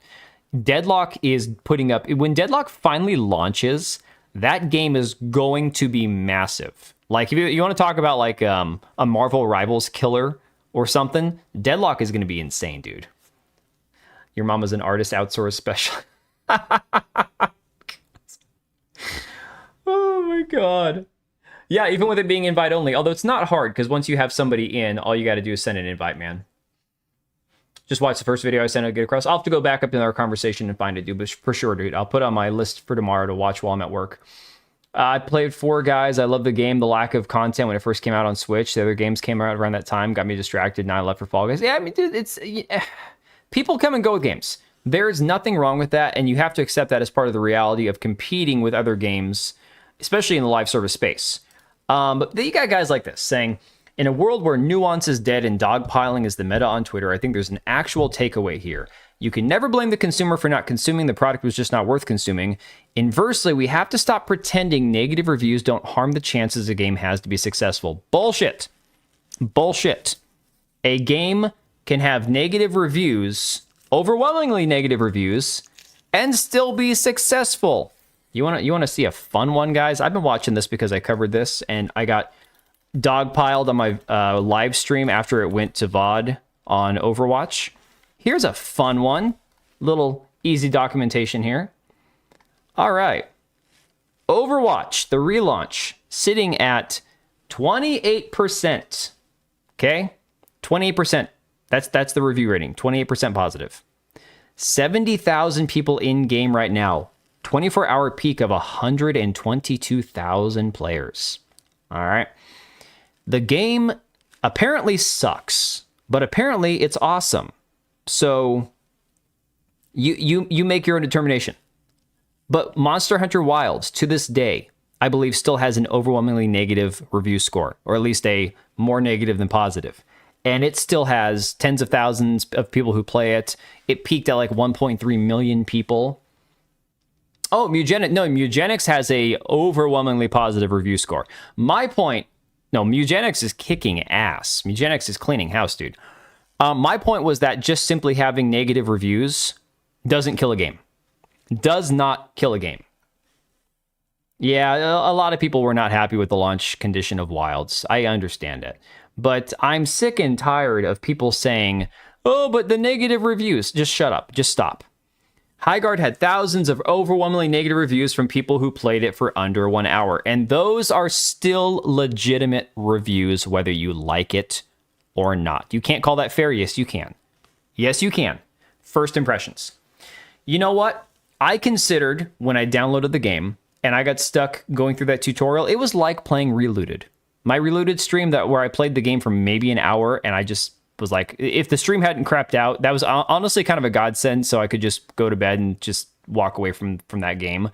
If the game hadn't crapped out, I don't know what I would have done. Because honestly, playing through the tutorial and then trying to jump into a match and not giving a shit about Highguard, it wasn't fun. It just wasn't fun. It wasn't enjoyable, you know? Yeah, Lugia, the art style is not necessarily for me. But a great game is a great game regardless. And I've played games that are not necessarily my personal taste when it comes to art styles, and they've still been amazing games. Mahendra is not here in the chat, I don't think, but he talked me into playing My Side a couple of years ago for Halloween. A great game. Oh my God. Not a game I would have ever played if he hadn't suggested it.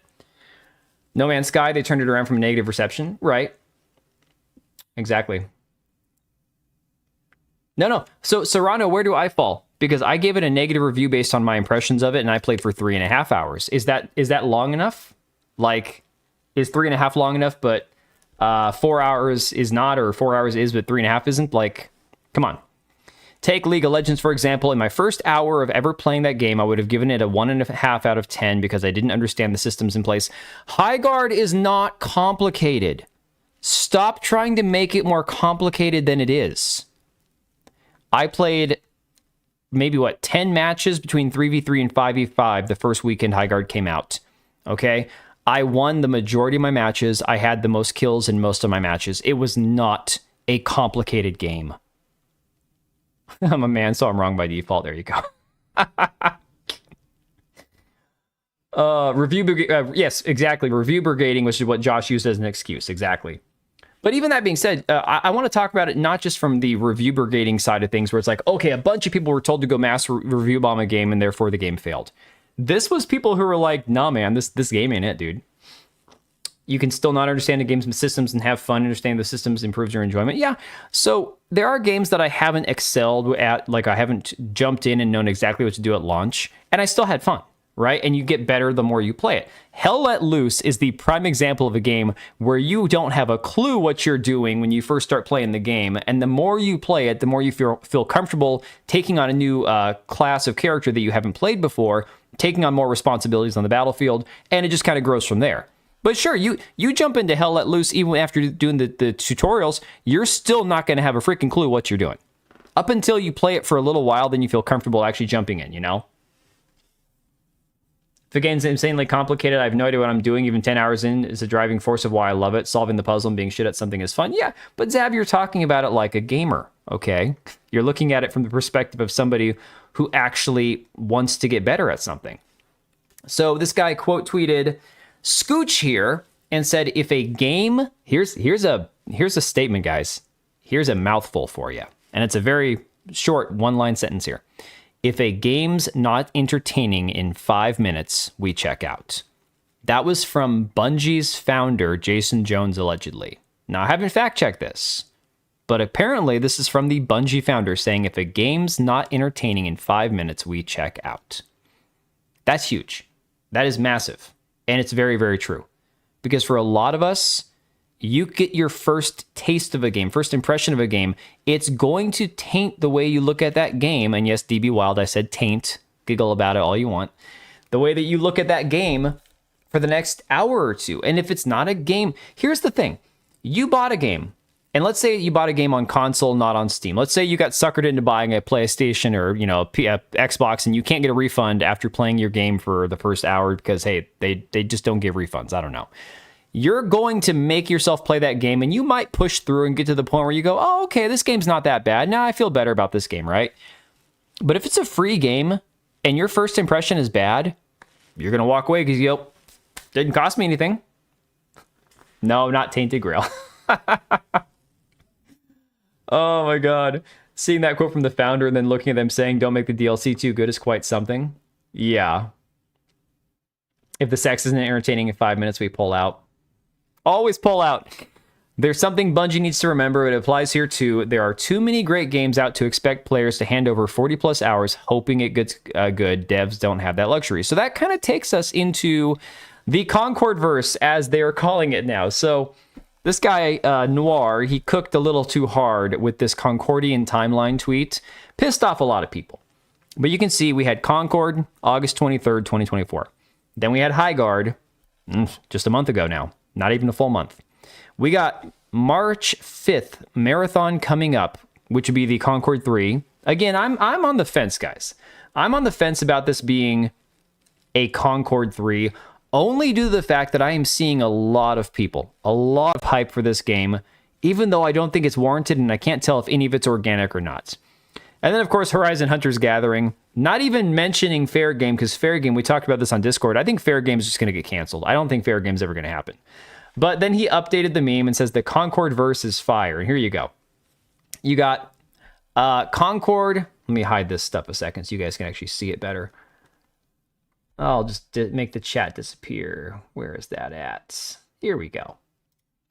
So you got Concord on Acid is Marathon. Concord, the original, obviously. Concord Heists, Fair Games. James Gunn's Concord Suicide Squad. A Concord Tale, Highguard. Concord Fantasy, Dragon Age Veilguard. Concord Rise of the Machines over here with Horizon Hunters Gathering. Concord the prequel, the one that I played the playtest on from Sega, Hyenas, the game that cost them $70 million and never even got released. Concord the Mansion down here with Killer Inn, and Concord the RPG with Avowed. I mean, this is epic, okay? This might be the greatest collage of all time. And I'm not even kidding when I say that. The amount of trolling and effort that went into this is beautiful. Like, kudos to this guy. I hope this pisses off like pretty much everybody on Twitter, and it just, makes him $1,000 this week in ad revenue on Twitter, because this is brilliant. This is amazing. But that being said, a lot of people don't like the fact that Concord is now the terminology for any game that's perceived to fail, right? Dude, it's a great meme. It's fantastic. Yeah, Avowed was not great according to most people who played it. Every new multiplayer flop being called Concord is hilarious. Dude, I love it. It's great. Well, a bit of redundancy other than the fact that they both failed to hit their like, they didn't hit the mark. Both of them were RPGs that failed as RPGs. They failed as that. Again, either one of those games, Dragon Age for the Dragon Age fans, Avowed for the Elder Scrolls fans. You could have hit the mark so well with a game that we haven't had a great like Elder Scrolls game in a long time. That's why they had the remake, and you go, okay, yeah, the remake's fine. Clearly nobody's playing it though because they all bought it and didn't play it for more than 15 hours. But as RPGs, they both failed to hit their mark. What's this guy talking about? The internet's literally made to shit talk. Dude, the internet exists for shit talk, man. Concord devs must be seething wherever they may be. Yeah. Yeah, Concord is now an adjective. Exactly.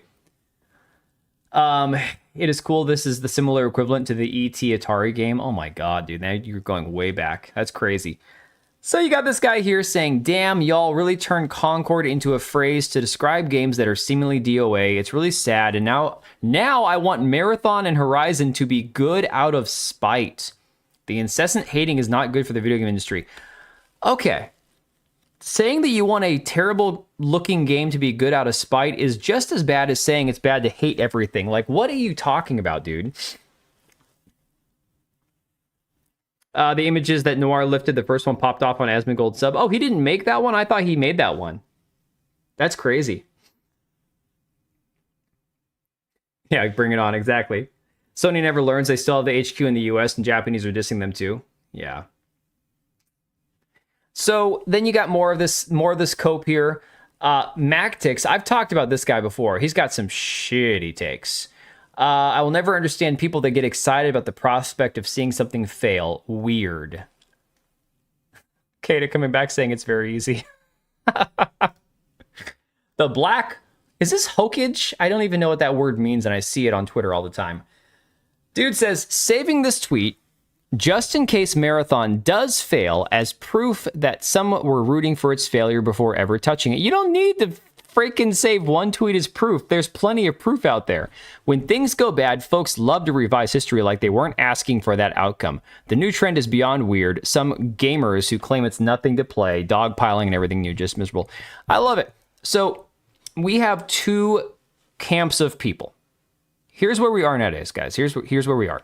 You have the grifters, and I don't mean me. I don't mean Kata. I don't mean Atreus. I don't mean Leon over at Words of Paradise. I don't mean Sevi, Savvy, what's her face? Any of these people. Like there are so many of us covering all this stuff from different angles, but we're all genuinely sharing our own opinion. I've heard some stupid opinions from people that I agree with and I like on, certain things that I like massively disagree with, right?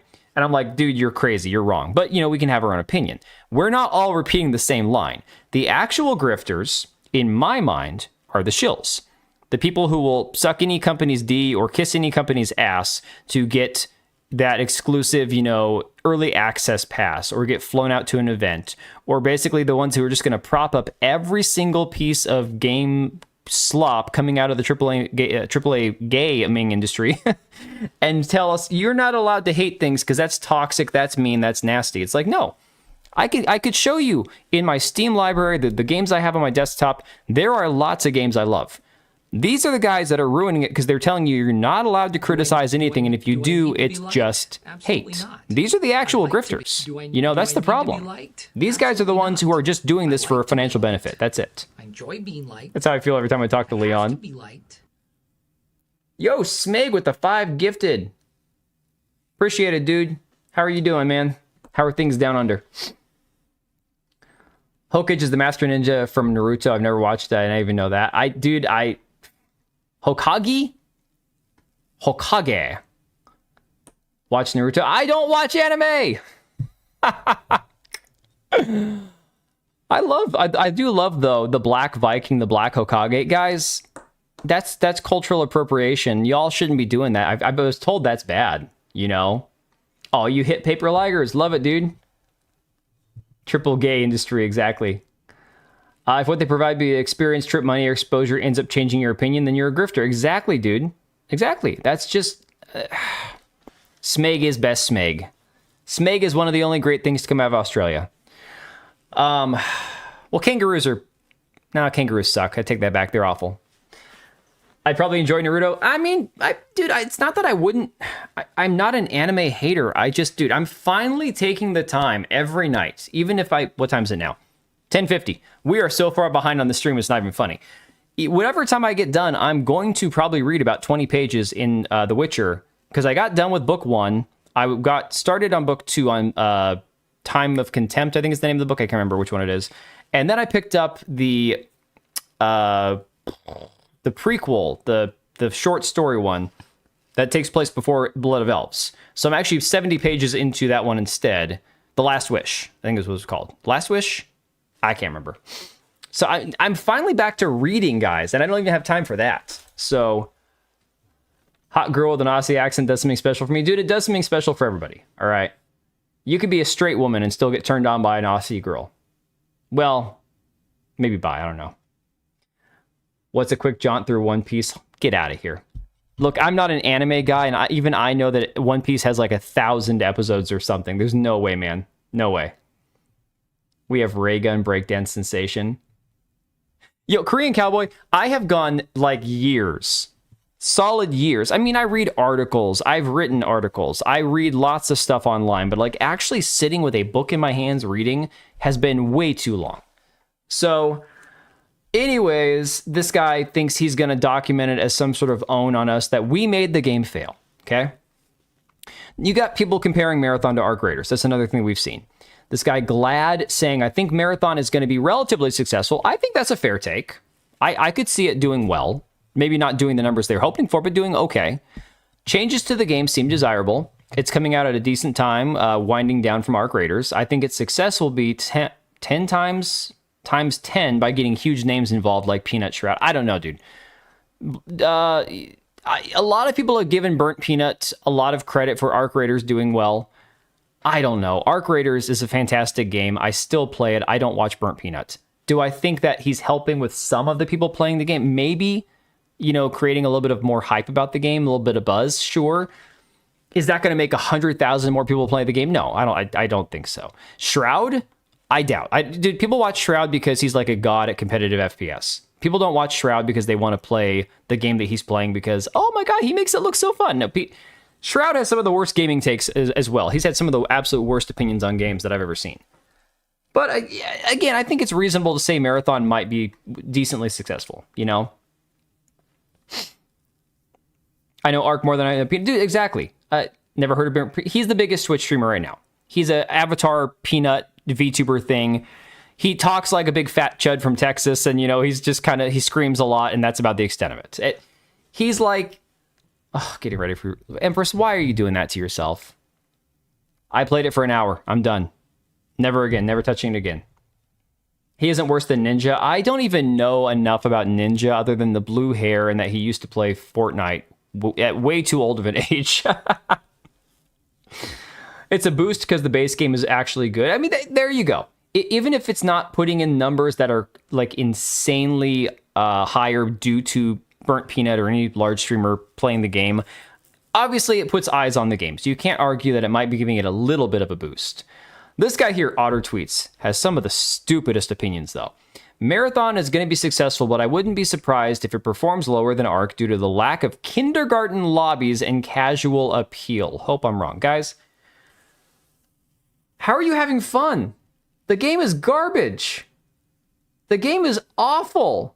Like even to make fun of. The gameplay is so bad that I couldn't even make myself play it. That's crazy. Maybe I'm the problem. Wait a second. Vera, Empress, Savvy. I don't have a vagina. That's why I can't play Reloaded. Okay, I figured it out. Otter's a retard, not gonna lie. Yeah, dude, I've discovered that. Yeah, dude, if you want to play PvP, and you play PvP and the aggression-based matchmaking throws you into PvP on Arc, it is non-stop hardcore insanity, okay? Yes, Arc Raiders appeals as a casual extraction shooter because it's not nearly as punishing when you die, when you lose all your stuff. The combat is still freaking unreal. Like when you get into a sweaty PvP lobby on Arc Raiders, especially if you're not playing solos but playing in like trios and stuff, it is insane, guys. If I figure out the missions and people also have fun in the chat. I mean, Empress, maybe people have fun in the chat when I streamed it, but I was so damn miserable. I'm like, I'm bringing everybody down, man. Johan was not having a good time streaming Reloaded and was just distracted by his stream. I'm telling you guys, I need to be a woman. I need to be a woman in order to actually tolerate Reloaded. Apparently, I don't know. Then you got this guy here saying the Marathon is the next Concord and will fail crowd fails to realize that Marathon already has something that Concord or Highguard never had pre-launch. See the amount of fan art and cosplays already out there. I absolutely think this is a positive indicator to a degree. Now, I did not enjoy watching it. Oblivion, thank you. I appreciate the honesty because I didn't enjoy playing it either, man. Game made him so miserable that it could have made him depressed. No, I could never have depression. I'm way too much of a... I'm not a narcissist, but I'm way too... It is like this tangible thing that you I don't know the word for it. say, hey, man, Depression is not something I would ever suffer from. Many dollars worth. Just passing Real through. life beckons. No RL worries, beckons. Meg, dude. Have a Appreciate good the hell one. out of you, man. You have a good time. Stay safe down under, man. You have nothing to say. You called out my bigotry earlier, you swine. I hope he's a doctor. I hope he is. Then he could be my sugar daddy in real life. No, I'm just kidding. Well, no, I'm just kidding. Here's something, though. I remember talking about this. I think there might have actually been a little bit of cosplay for Highguard, but again, it was really tough because nobody really knew what the characters were about prior to launch because there just wasn't that much time. Kilted Cajun quote tweeted and said, the fan art will definitely help Bungie developing their game. They could use the assets. Again, people are forgetting that this game already has a very negative appearance due to the fact that you had the entire art theft debacle. You had a lot of the controversies going behind the scenes. You have executives suing Bungie, getting sued. I mean, there's all this stuff. You have sexual assault allegations, crazy shit behind the scenes at Bungie. I forgot to even grab it. You guys remember 3 years ago? I think it was 2023, I'm pretty sure. Bungie put that super tone-deaf post on Twitter for like Latinx History Month where it looked like a fist holding like a burrito or something, but it was like supposed to be in representation of their Latinx employees and community and shit. People have been mocking Bungie for years because Bungie's a bunch of retards. So you've got people like this creating art, I guess, for it. I don't know. Marathon Takeover is a thing. The one thing games like Concord or Highguard didn't have is a whole army of people making sick art and turning people into fans before the game even releases. Guys, I think the ones making the art are the ones who are also just going to play the game. I don't think the art is turning people into fans. If anything, the art might be turning people off. A lot of layoffs and the CEO bragging about his car collection. Exactly. Masochist? No, I'm not a masochist. It's more that of all the things in life that I could suffer from, depression is just not one of them. I don't get depressed. I can get stressed. I can get melancholy. I can get emotional, angry, all those things. But like sitting, not moving for days on end, not getting up, not eating, not showering, I couldn't do it. No way. Good artists don't have time to game all the time. Yeah. So let me find the burrito fist because I actually made it into a burrito at the time. Back in my early 2023 meme days, let me find I bookmarked it. I'm sure I have it bookmarked because it popped. A girl I follow on Twitter, she actually shared it and it brought back up my memory. I'm like, oh my God, I've got that on there. Let me see. I remembered the tweets. It's not too far down on my bookmarks either. Scrolling a little bit further. We're almost there. Don't worry. Here it is. So it's a lightning bolt, okay? It's a freaking lightning bolt. This was from October 2nd, 2023.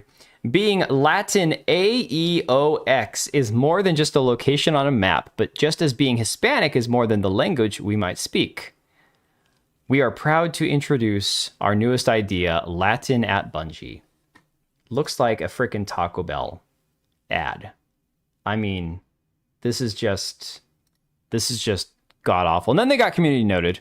Term Latino and Hispanic should not be used interchangeably since their meanings describe qualities of two different populations that sometimes overlap and sometimes don't.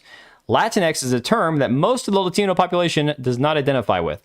Here was mine. I did this one. How do you do, fellow Latinx? And then, of course, the burrito. Because it's just perfect. I'm Mexican and this is cringe. Dude, it's beyond cringe, okay?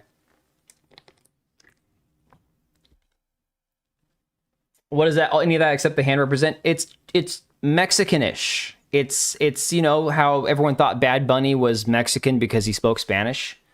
Yeah, that was my meme back in the day. My Photoshop skills, now that I use Canva and AI and everything else, have gotten a lot better. This was on my old cell phone, so I'd buy the game if the burrito icon was the original one. Based. Love burritos. So yeah, that was a thing back in the day. So moving on, we saw gameplay a week ago out of an event in China, but I've got 4.5 minutes of gameplay. I want to know your guys' opinion on this. So we got 4.5 minutes of gameplay from Marathon, from a closed playtest, and I'm pretty sure it's streamers and stuff playing it. But I don't know, guys. This game feels, I was telling you guys on Discord, it looks slow. Like the gameplay looks slower than I anticipated. I don't know. Here, I'll give everybody a cardio kick. That and the constant color is just insane. It's just so much. It is like this beautiful thing that you can point to and say, hey man, I love Yo quiero Taco Bell. Yo quiero Taco Bell. Dude, I'm old enough to remember that. My brother had the Chihuahua from Taco Bell that actually said that little stuffed animal Chihuahua when you squeeze it. He'd be like, hey, yo quiero Taco Bell. And he'd be like, I think I'm in love.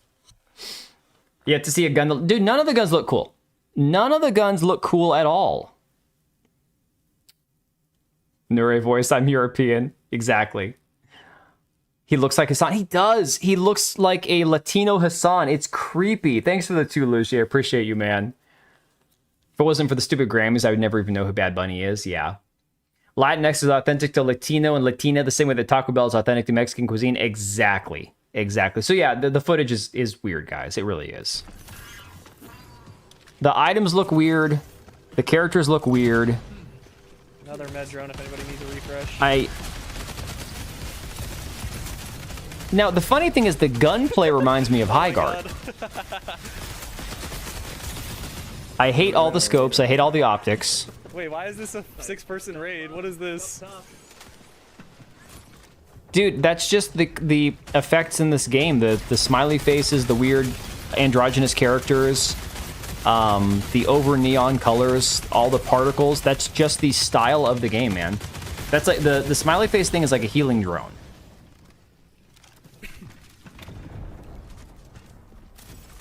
Now, I'm embarrassed. I'm embarrassed to say, I want to pause this gameplay for a second.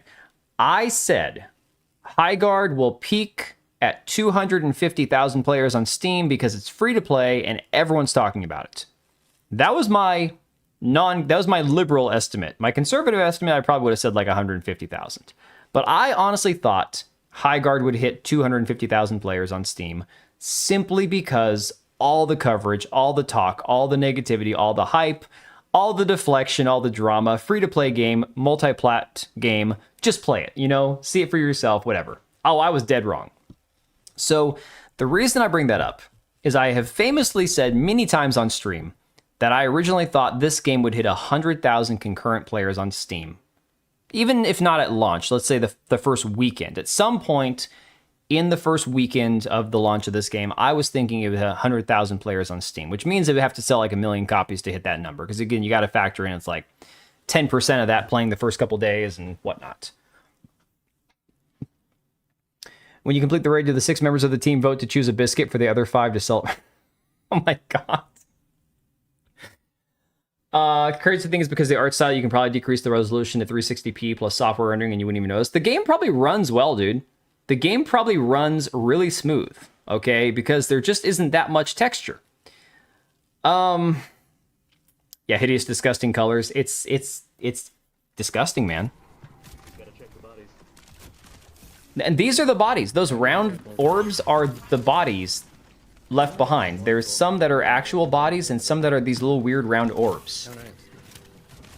Well, and Empress, I don't know if you play FPS games, but I play a shitload of FPS games, and for me, this isn't doing it, like, at all. I've played a lot of FPS games that I've only played, you know, a handful of times because they just lost me and I just didn't go back. I played Rainbow Six Siege for maybe 3 or 4 hours. Wasn't my thing. If you guys want to go hit the buttons, we can open Command Wing and do Command Wing together. This just doesn't have any appeal to me. Oh, Crimson... I'm worried about Crimson Desert. I feel like Crimson Desert is over-promising. I hope it's great. I hope Crimson Desert is amazing. Player? Oh, you've played a shitload of that? Okay, so you understand that. Full team on Drew. Destroyed one. Go, go, go, go, go, go, go, go. There are some people who are like, oh, I don't play FPS. I'm like, are you crazy? Yeah, the blue ball corpses, exactly.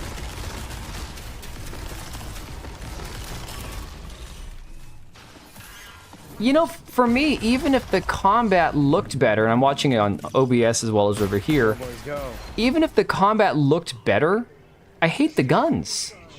Guys, help us. Guys, there's a team. Come, come, come. They did say that Crimson Desert won't have microtransactions. It also won't have difficulty sliders. So they're going full in like, we're going to treat this game like Elden Ring. We're going to treat it like any other game that you'd expect to be upfront and everything. So, I mean, that's cool if they can deliver on all the promises. Oh, they got me. Textures are still just as complex, layered shaders, even though they look like this. Hour-long shader compiling. Great. Oh, man. Yeah, I prefer first person, but I'll play a game like Arc Raiders. Arc Raiders won me over on the third person shooting. I typically prefer first person. I got a self. You know, QC Jerks, this is the funny thing. This is the really interesting thing about that question about how long till this is free to play. You guys all remember that Bungie famously had all that content, all that shit for Destiny 2 where people had to pay for it up front. And then years down the road, they made it all free, right? I'm not remembering that wrong, correct? I mean, Bungie decided with Destiny 2 to make the base game free. I'm pretty sure they also put it on Game Pass. And then I think a lot of the DLC they added for free as well, or they either drastically reduced the price or made it free. Which, of course, pissed off a lot of people who had been diehard Destiny 2 players. Okay, correct. The question, you know, how long till this is free to play, that could be potentially kind of a nightmare situation for them, because while this game is 40 and Destiny 2 was probably, I imagine, 60 at the time, you're still looking at potential pissed off customers and bad will down the road for a company like Bungie who already has a lot of bad will. Had Paul Tassi roasting Bungie over that, as he should have. And Paul Tassi has me blocked on Twitter because he's a little bitch, but rightfully so, he had every right to roast them for that. My elbows feel like they got vomited on. Dude, it's really bright. It's a lot. You're going to have people turning down the brightness on this game, which is crazy because a lot of times people turn up the brightness to be able to see things in dark lighting and stuff. And here it's like super bright. Whoever said like epilepsy warning, you're not kidding. We got this, guys. BioWare did with TOR about the game, didn't get anything when they made it free. That's insane, dude. The glow and bloom on it. Yeah, the bloom is terrible, man.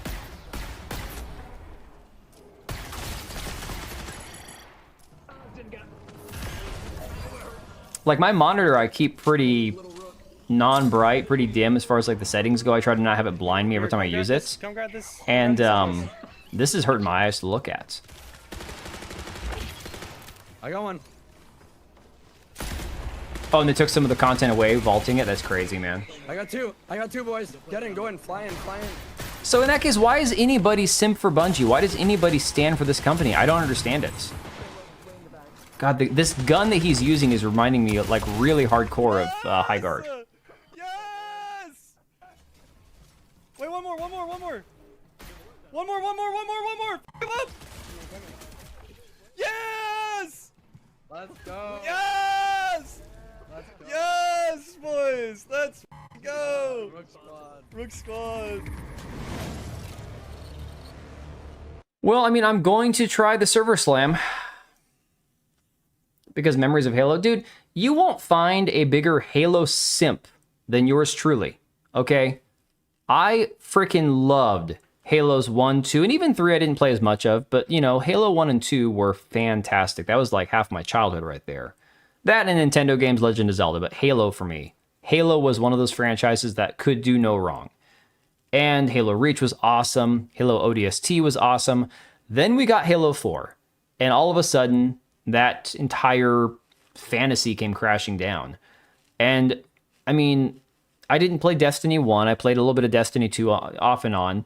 It just didn't vibe for me. Destiny 2 never really got its hooks in me at all. Halo Reach was prime for me. Dude, Halo Reach, maybe not as a Halo game, but as a standalone game, might be the best overall game out of the entire bunch. But as a Halo game, I say Halo 2. I know Zav probably says Halo 3. Generational difference there. I respect it. I get it. Halo 3 for a lot of people was their peak Halo game. Typically, it's between 2 and 3 for most Halo fanatics. But me being the older side of things, that millennial coming out in me, Halo 2 is peak for me. Yeah, neither 343 nor Bungie nor Halo Studios is the old Bungie. Dude, for real. That's just Halo 1. Ooh, you're a purist. I respect it. I respect it, man. What Halo 2 did for me was it created a better story, better level composition, and a little bit better gunplay than Halo 1, while still retaining all the core aspects of Halo. So for me, that was what sold me on Halo 2. The others were not on PC? Oh, man.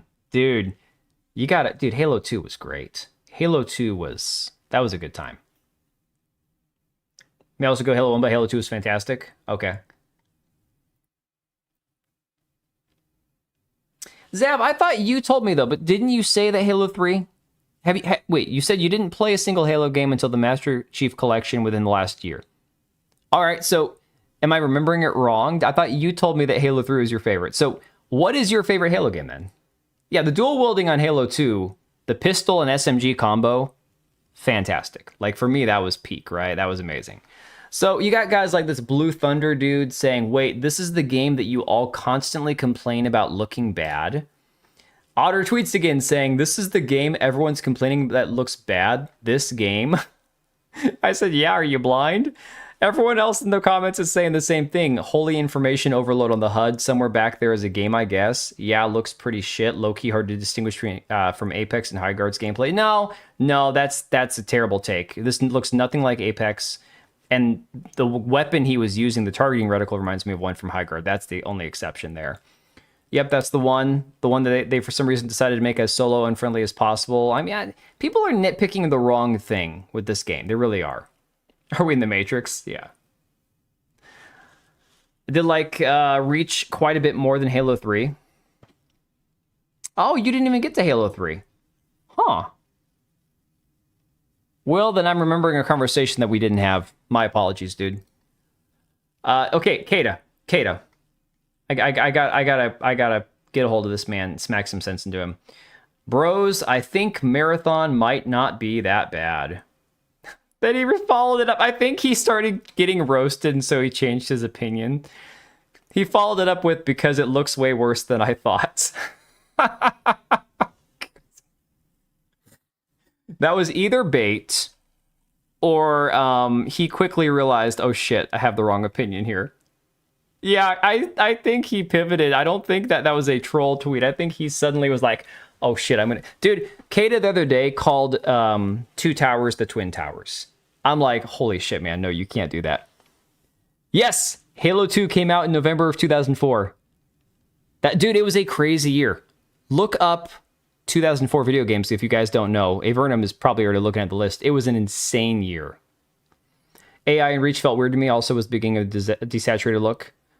Yeah, no, so that's why I said Reach on its own as a standalone game might have been the best overall game as far as like the gameplay and stuff and the story, in my personal opinion. It was definitely one of the most disconnected from the actual Halo storyline. Well, until you got to... Oh, wait, Cortana's... I'm not going to say it in case Zab ever gets around to playing it. Yeah, Lord of the Rings Twin Towers. I'm like, holy shit, dude. Okay, so I've saved some old tweets that have come across in the past. You got this one here saying, how do they do it? This game's aesthetic is unmatched. Bro. Top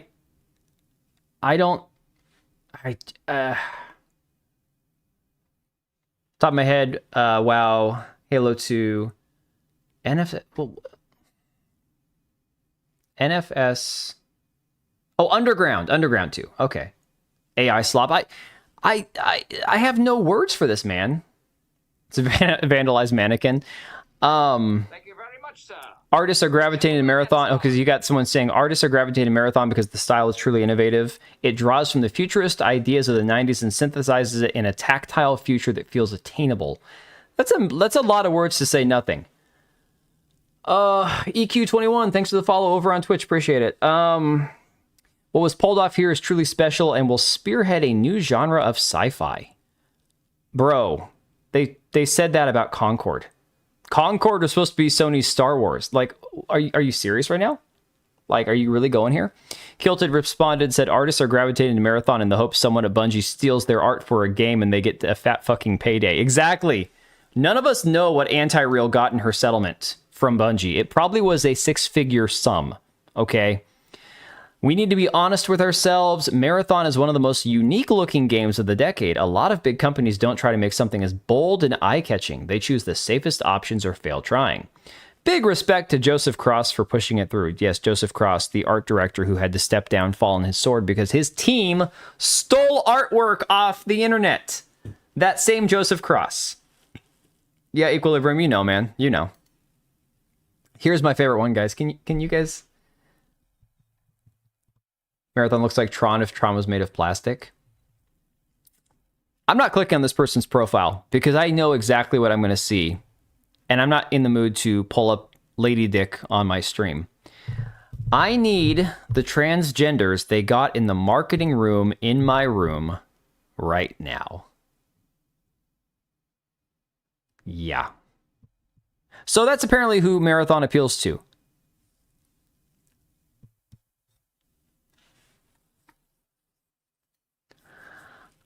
Game hasn't even been released yet, and there are already tons of extremely talented artists creating Marathon art. Cool.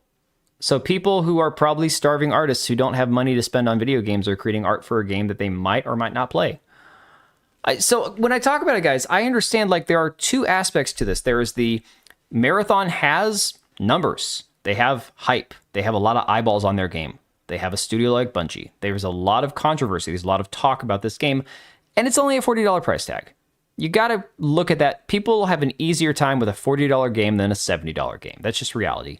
But they should have also had an easier time with a free-to-play game than a $40 game, and nobody showed up for Highguard either. Yeah, it's the Rule 34 for them exactly. Yes. Art looks like it was made of the teleporting chick from Apex. Yeah, it looks like they basically combined Marathon with Wraith from Apex, 100%.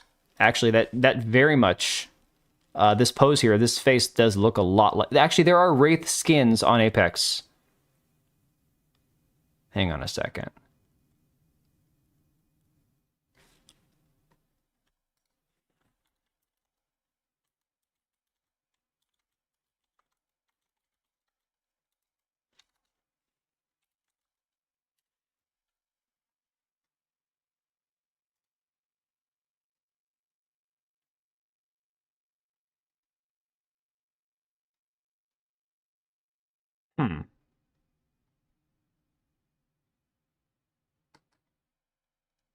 Well, I'm not going to say they outright copied anything from Apex, because I don't want to be making claims and just throwing shit out there.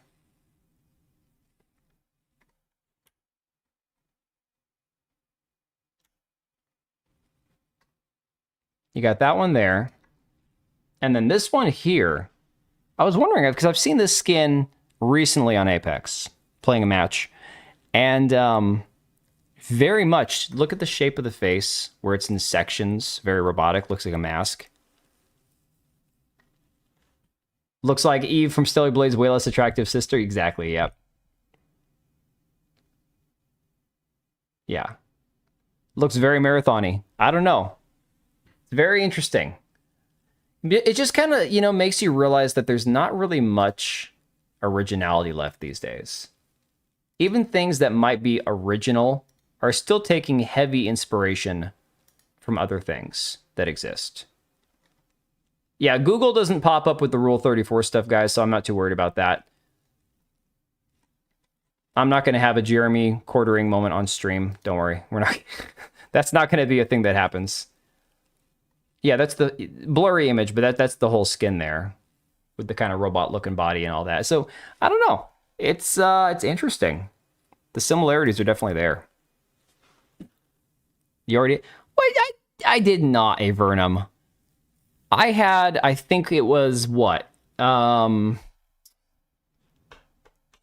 Way to Fail. Hulk was shagging it from the back. What are you talking about? What are you talking about? Okay. You can't see anything. You can't see nothing. Disturbing? Yes. But there's no actual nudity on the screen. Why were you guys looking at that? I didn't even notice that. I'm looking over here at the actual skins and I'm like, well, that's just her regular outfit. I'm not showing it again because I'm not gonna tempt fate, man. You can Google it yourself, okay? The image is there. There's no nudity. It's the Hulk has her grabbed like back from her behind, so he's got her pulled backward, arched forward. Obviously doing some thrusting, but there's no actual... She's fully clothed, so there's nothing visible. I'm not pulling that back up. Damn you for... I'm mad at you that you made me go back and look. Okay.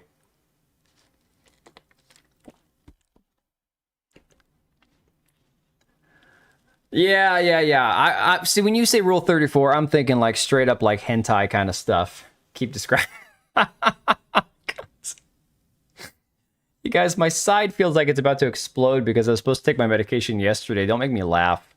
Same shit happened when I saw Dave Landau with my wife. I was like a couple days from needing my medication, so I was getting cramps in my side.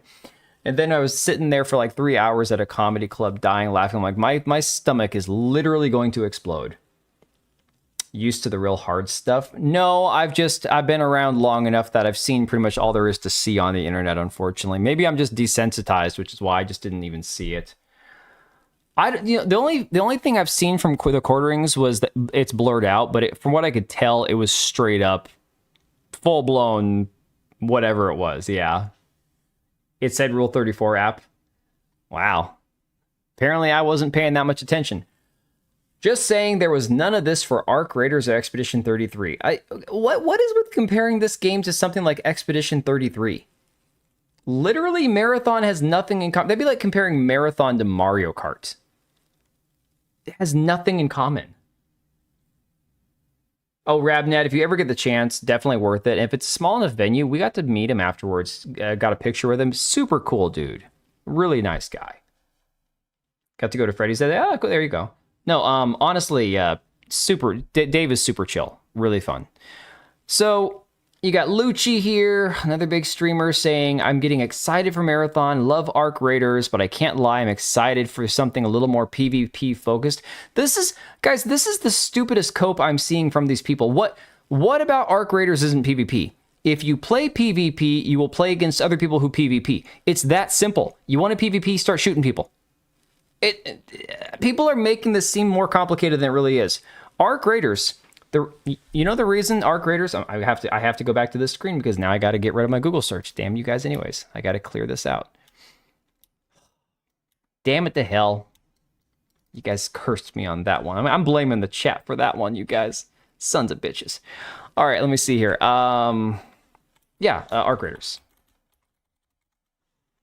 Steam charts. I haven't even looked at Arc Raiders Steam charts in a minute. Arc Raiders currently 100,000 people in game right now. 250,000 concurrent player 24-hour peak. Wait, why would you make me do this? And I did it to myself. I know, man. I know. I don't think I've ever seen any art for that game and it's still popular. No, I'm not talking about the art side of it. I'm not talking about the art. I'm talking about people complaining about not enough PvP, not enough this, not enough that, whatever. You know, Avernum, if he dies, he dies, okay? PvE player base? So, the thing is that both exist. I have played Arc Raiders a lot. A lot. 100 times more than I played Highguard. And if you want to play PvP, it exists. If you want to play PvE, it exists. You want to play by yourself, it exists. You want to play with friends or randoms, it exists. So for people saying, oh yeah, you know, Marathon will only appeal to people who want to shoot other people. That is true. It's PvEVP. You will shoot pretty much everything in sight on Marathon from what I've seen. It doesn't seem like the kind of game that's going to have the social interactions and all the hijinks and stuff that you get into with Arc Raiders. Arc Raiders suits more of a casual experience because the extraction experience isn't as brutal. Nothing that you lose is going to be like, oh my god, I can't believe I lost that. I worked so hard to get that. You can replace it. Give it a few days, whatever. But at the reality of what it is, Arc Raiders has something for everybody, which is why it's doing so well. Saying, oh, good, because I'm tired of Arc Raiders. Well, maybe you've just played it too much. If you're a streamer, no one should ever listen to your opinion about playing a game. Okay, about how many hours a game's amount of content there should be. People who say, oh, I got to level 75 and I've done the expedition twice and I've maxed out everything and I've this and that. Well, how long did that take you? Oh, 1 week. These are people who don't shower. These are people who are just sweats where they play for 15 hours a day, you know? They need more customized. And in Black Hat, they might add that. That could come down the line. But without the customization, the game came out in October. We are now halfway through February. We're talking technically 4 to 5 months. I don't know. Depends on where you start, right? The game is still hitting 250,000 player peaks every day. Every day, every day, every day. And that's just on Steam. That doesn't count the players on console. Done in 6 months. That is a bold... Zolgan, that is a bold prediction. Yeah, Marvel Rivals. But I would say the difference between Marvel Rivals and Arc Raiders, Marvel Rivals, I think, to their credit, has done a better job adding content. Arc Raiders seemingly has taken longer, and a lot of the changes they have made have not been drastic enough, haven't been big enough to really... It lost half its player base. Are you being for real right now? They're not adding shit. I thought they added a bunch of characters. No? I'm not saying they're adding game modes, man. But to be fair, Arc Raiders isn't adding game modes either. Might be a direct quote of Dr. D. Played 1,700 hours of this 20-hour game. I don't know what... Oh, no, dude. There was a guy I saw on Twitter who literally said that he had a 5 million credit stash on Arc Raiders, maxed out his character level 75, and had done all the quests, and he did it in 1 week. And he was complaining that Arc Raiders didn't have enough content. And he did all of that in 1 week. I have played over 100 hours on Arc Raiders, and I'm still not level 75. Okay? Has IP and iconic looks. It's safe for a while unless they keep screwing the balance. Well, okay, that's the thing. Balance is going to be a much bigger deal, I would imagine, for Marvel Rivals than a game like... Arc Raiders. We get a hero a month, but they're either super broken and never get nerfed or unplayable. Oof. Yeah, that's a problem. No, I don't think Rust has ever died. Has Rust ever actually died? Yeah, Doc keeps dragging himself back every day. Dude, the money's good. Doc might be in a situation where he's only playing Arc Raiders because everyone else is watching Peanut play it, and so he has to play it.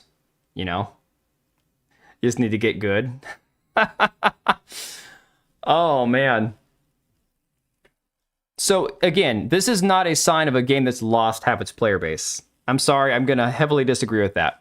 No game maintains the peak it had at launch because everybody was playing it all at once when the game first came out. To accurately say it's lost half its player base, it would have to go down further than that. So again, we're just talking about concurrent peaks here. To understand concurrent peaks, you have to accept two things. One, a high concurrent peak is a good sign for a game's health because that shows that at any one given point, the highest point in the day, that's when the peak hours are and you got a huge player base playing, so you'll have no problem getting to a match. The game hasn't dropped below 100,000 when it's not at peak. A game like Monster Hunter Wilds, check this out. This is the crazy shit, okay? You want to talk about a game that's lost half its player base? Let me show you something. This is a much more glaring sign of a game that lost half its player base. Here you go. Monster Hunter Wilds currently has 18,500 people in game. Okay. 24-hour peak, less than 28,000. At one point, 1.4 million players. Arc Raiders is on track to break $1 billion in revenue in less than a year's time. That's not a game that's going down. It's going up. Even with the slow amount of content and updates that are coming out, even with complaints about hacking and cheating and people getting bored and exhausted because they're playing too much of it, so there's not enough content for the sweats, the game is still going up. A game like Monster Hunter Wilds had a higher peak than Arc Raiders and is essentially on its way to being a dead game now. You know? I'll go with Hytale before I'll play what Notch puts together in Java. Dude, I don't know enough about this, to be honest. But all I know about Hytale is that it's seemingly kicking ass, you know? What are people playing Arc for? It plays well. The thing about Arc is it plays well. That's it. I mean, the story is fine. The PvP or PvE is fun. You have the small stress of extraction that's not nearly as severe as games like Escape from Tarkov, where you're sweating bullets the whole time, praying to God that some scab doesn't shoot you or some chatted up guy doesn't teabag you after just destroying you in PvP. But Arc Raiders has enough of that intensity vibe. I mean, dude, Arc Raiders, it's the gameplay experience itself. Yeah, no, PC is the biggest Monster Hunter platform, exactly. The novelty of adding heroes is going to wear off. They're going to have problems by the end of the year if they don't fix balance. Yeah. Well, I mean, that's now you're describing any PvP game that has character. Again, the balance with heroes, it's already hard enough to balance weapons in games. In PvP games, where you can have the gunplay, weapons, different types of ammo, different types of detonators and explosive devices and stuff. That's already hard enough as it is. And then you have to go with, okay, we're going to do 5v5 MOBA shooter kind of stuff. And we're going to have heroes with different magical abilities and melee and long range and close range and healing and support and defense. And, we got the meat shields. So, like, trying to navigate all of that and making sure that at any given point you have teams of 5 that are equally balanced no matter who they play. You're always going to have lopsided teams. Because unless you're running with the meta, you're always going to have lopsided teams, right? That's unavoidable. Trying to balance that shit out, that would drive me crazy. I can't even imagine. Just look at League of Legends. They stopped adding champions every month. You get like 2 champions per year at best. I mean, yeah, at some point you got to realize that you can only balance things as well as you can, you know? The same heroes that have been top tier are still top tier. Most time I mean, look at Apex Legends. They've done that. They have to balance gunplay and tactical and ultimate abilities. And you have seen characters in Apex Legends get nerfed to hell. Bloodhound was my guy, or girl, depending on if you believe it's a guy or a girl in the game. Non-binary. Bloodhound was my favorite character, and essentially was the only tracker that existed in the entire game up until all the subsequent seasons. Then all these other characters came out, and they were better than Bloodhound at what they could do. And Bloodhound became more obsolete. Now they're starting to fix all those other characters, but here we are years later, and all these characters essentially are balancing each other out or overpowering each other because they're not balanced properly. Smite had the same issue? Yeah. Yeah, but balancing everything is impossible. You can never balance everything perfectly, you know? But yeah, I mean, here's the thing. I could be wrong. I could definitely be wrong about Arc Raiders and say, yeah, you know, in 6 months it'll lose 90% of its players. I don't see it happening. I just don't. In the same way that a lot of us said at the beginning, not because we were shills, not because we were getting paid to say it, not because we were on the hype bandwagon because Embark Studios made I don't even know. I didn't play the finals. I don't know any other games by Embark. Don't care. There's no blind loyalty for me to this team. I looked at the trailers. I looked at the early gameplay, and I thought, this actually looks good. And that's coming from somebody. I am a first-person shooter, first person. I don't like third-person shooters. I've said this many times. I didn't like The Division. I didn't like Gears of War. I don't like third-person shooters. So for me to actually really enjoy Arc Raiders, it's shocking to me. For some reason, that game has the formula. It has the success that, you know, it has because of that. They tapped into something that perfectly blended something for everybody to continue having success. Marathon could do it. But unfortunately, it seems like they have too many obstacles in their way. I don't know. I am not getting paid. I had to buy my copy of Arc Raiders like everybody else. Didn't get early access. I didn't get accepted to the playtest. I bought the game a week after it came out. I didn't play it. I didn't buy it day one. The Hispanic dude with the drug problems and the fake legs. I know Werner, but he's like my favorite character now. Octane, Octane, Bloodhound, Horizon. I'll play Revenant. I'll play Ash. Those 5 are kind of the ones that I feel good playing. That's about it. Moaning about balance is pointless. Yeah. Dark Souls invasions are perfect. Yeah, except when you get invaded and you get destroyed. But even then, it's like, I don't care. Shit happens, you know? I got destroyed plenty on Dark Souls. All right. So we're probably not going to get to the Ashes of Creation stuff, which is fine. You guys can watch either my video on it, or I'm sure a lot of you guys are probably caught up. There's probably new shit coming out this week because of the investors sharing more information. But I do want to get to this before we wrap up the stream, because this article is insane, guys. This is nuts. Ash guy, I hate Valkyrie. I despise Valkyrie. I already didn't like her at first. Then I found out Erika Ishii was her voice actress, and then I discovered in the game that her voice line's about giving up an ovary for some ramen, and I'm like, oh, you're just gross. You're just icky. Oh, Pathfinder. I did play a lot of Pathfinder, but then they nerfed the hell out of Pathfinder. I played Pathfinder early on when you could just zip line all over the place. You could just literally grapple your way around the whole damn map. Then they started adding the cooldowns for Pathfinder's grapple, and I'm like, this sucks now, guys. Come on, man. Layman's progression of Dark Souls series was taking out invasions on solos. Yeah, I mean, the thing is, I never knew if I was going to get invaded or not. I didn't care. I just played the game. Okay, so from The Guardian here, this says, this shouldn't be normal. Developers speak out about bigotry on Steam, the world's biggest PC gaming storefront. Oh boy. Multiple game creators describe ineffective moderation on the platform, resulting in unchecked hatred in forums and targeted campaigns of negative anti-woke reviews. This is just more of the usual shit that you'd expect on Steam, guys, but we're going to go through it anyways. This is why we can't jump on Steam as a Discord replacement. This article is the reason. Exactly. That's exactly it. Yeah, Zav, it's not for everybody. I had friends that were really, really good at first-person shooters.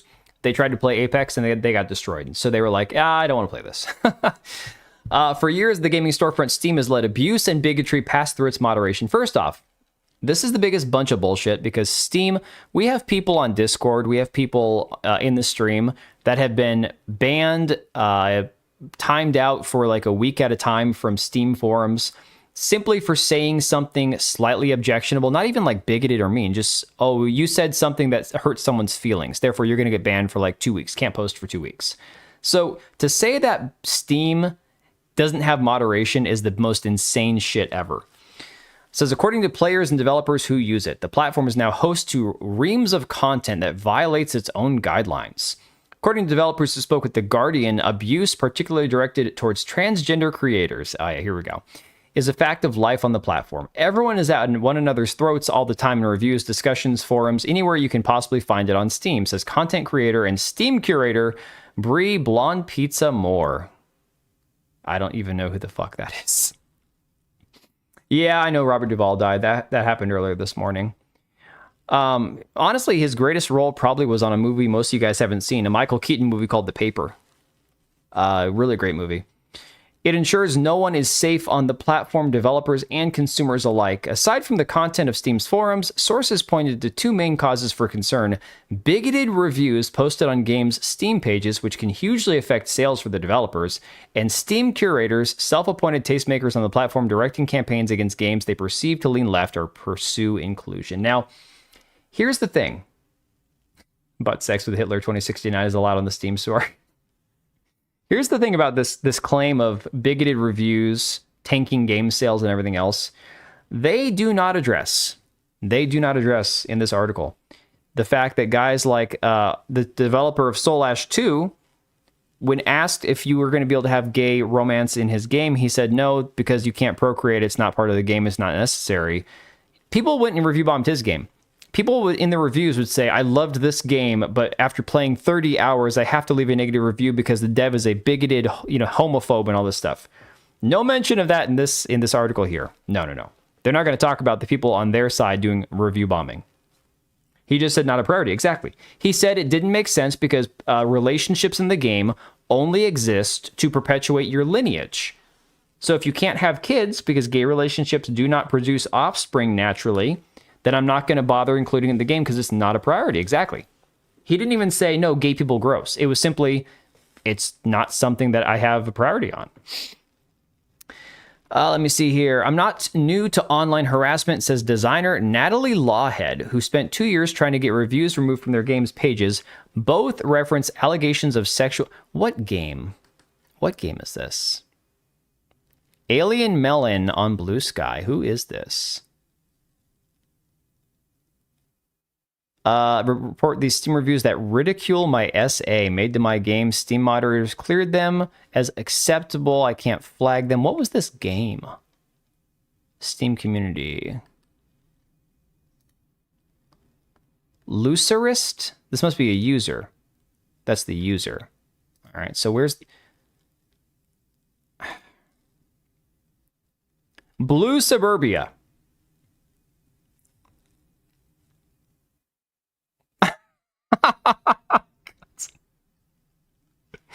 Oh my god. Okay, this review is actually funny. A woman who seeks to destroy others' careers made this. It's also very poorly put together. She also probably has dual Israeli citizenship with how pointy her nose is. Oh boy, that's spicy. That is spicy. Cringe game made by a liar. One single track by Jeremy Soule is better than this. Okay. It's a game called Tetrageddon. This is shit that I've they went to the bottom of the barrel to find these people. I've never even heard of these games. Oh my god. Both reference allegations of assault that Law had made in 2019. I assume reporting Steam abuse might have its own issues, but when people suggested that I open a ticket, I did have a hope that this would be the way to get it resolved. She wants to remove the reviews, yes. One of the reviews published in 2023 read, cringe game made by a liar. We already saw that. Despite Steam's Code of Online Conduct and community guidelines prohibiting abusive language or insults, public accusations, or discrimination, moderators initially cleared both reviews after Law had reported them. It's like this. She probably sold like 5 copies of her game, and she didn't want any negative reviews for any reason. Now, again, you might not like the negative review. You might go, this is mean. This person is being unnecessarily cruel. Oh, well, if your game's good and you actually sell more than 3 copies of it to your friends and family, people are going to buy it regardless of one negative review that says, oh, she looks Jewish. Come on. She sold 0. It's a free... Oh, my God.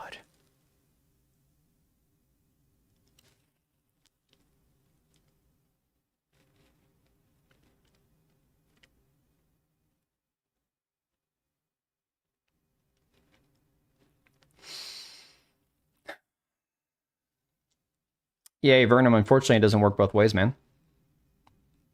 Yeah, DB Wild, we've been talking about that on Discord. I think, what does he go by on Discord? Quagamus? He's been looking into Root quite a bit. He also looked into, like, TeamSpeak and stuff.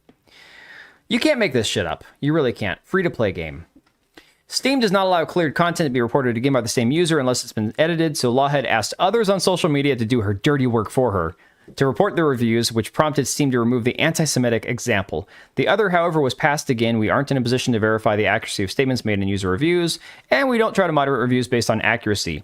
Removing reviews, the response claimed, could be seen as censorship. Exactly. Hey, based move by Steam there. Crushing is how Lawhead describes Steam's missive. The implication seems to be that I must prove my sexual assault to Steam if I want to be protected from harassment over it. I am hard-pressed to see where the misunderstanding might be. They had all the information regarding the situation. It's an obvious stance. It's a choice. I mean, no, you shouldn't have to prove that you were sexually assaulted if you don't want to, but you're also talking about people are allowed to say you made stuff up if you don't have proof. I mean, it goes both ways. I just... Stress and effect, though, is only going to bring more and more reviews. Yeah, exactly.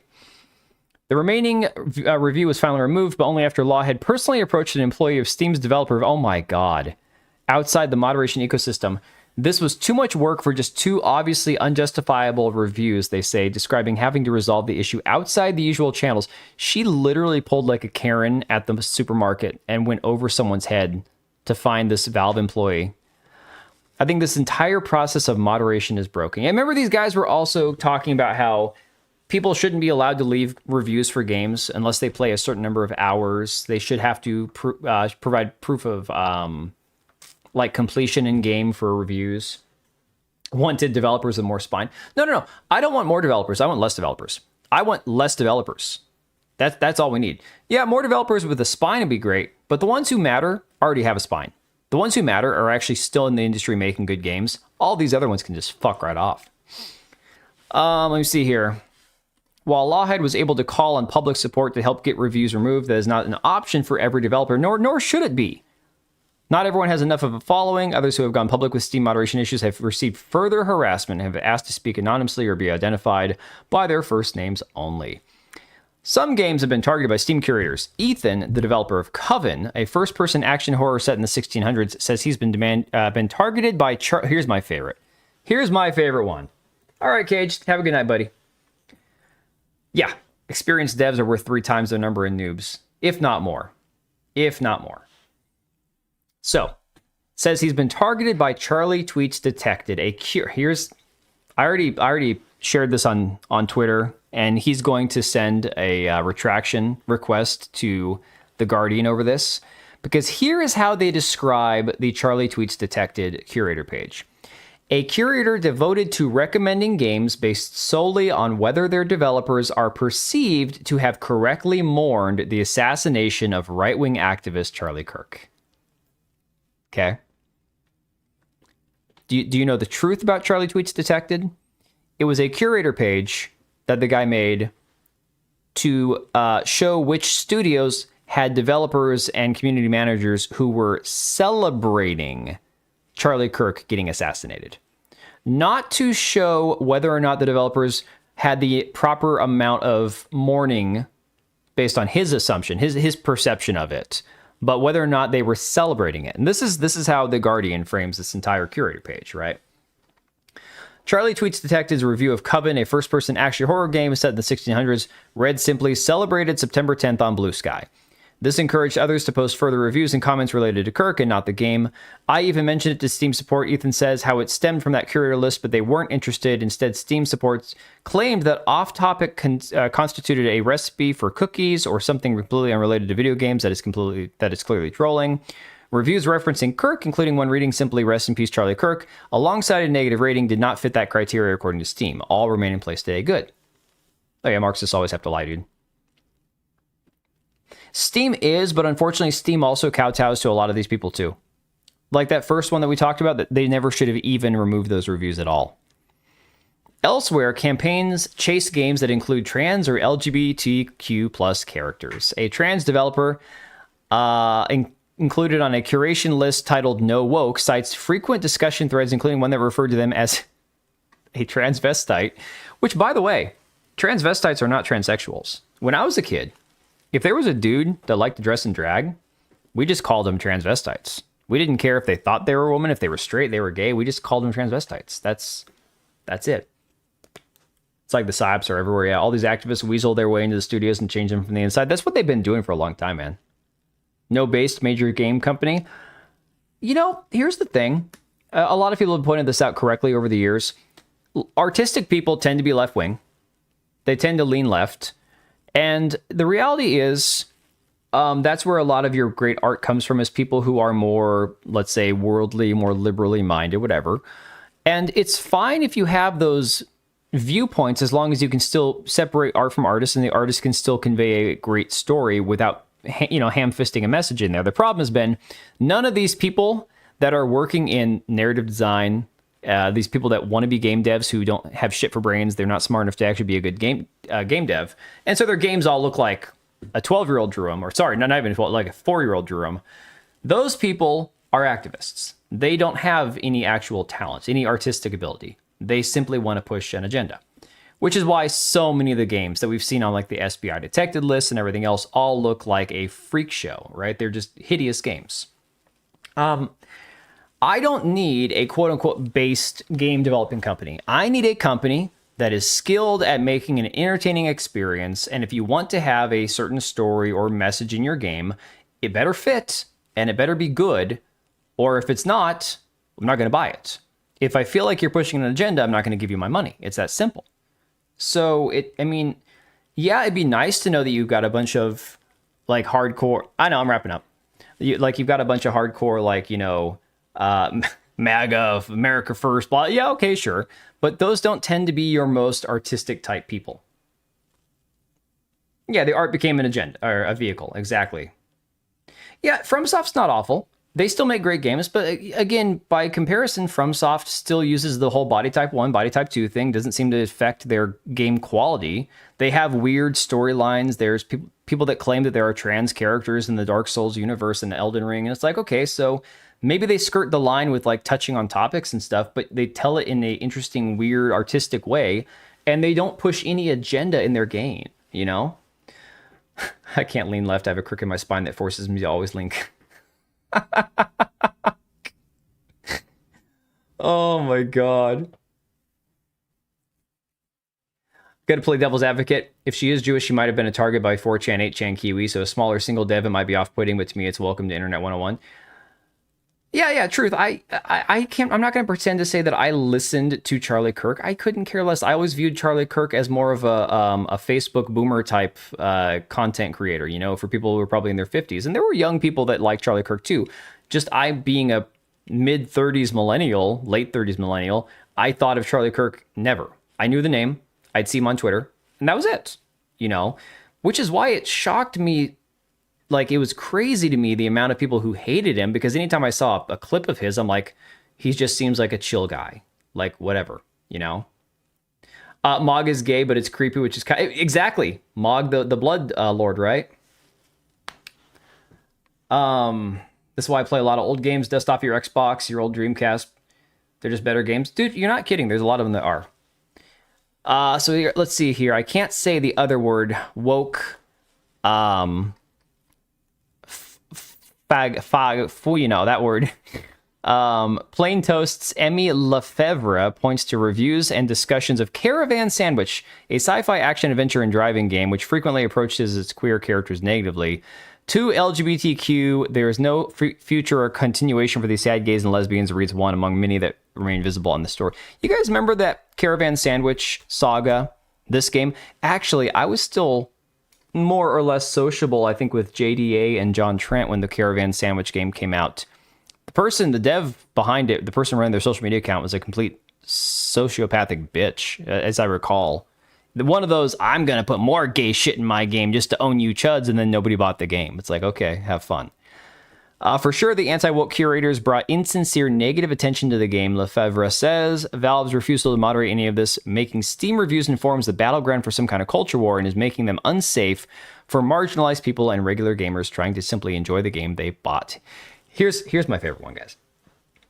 Don't forget to take the meds. I got to pull them out of the fridge, and then they got to warm up for about 20 minutes so it doesn't hurt when I inject, man. I might just have to do it in the morning. I don't know. Nerdrotic started saying the Fargate thing.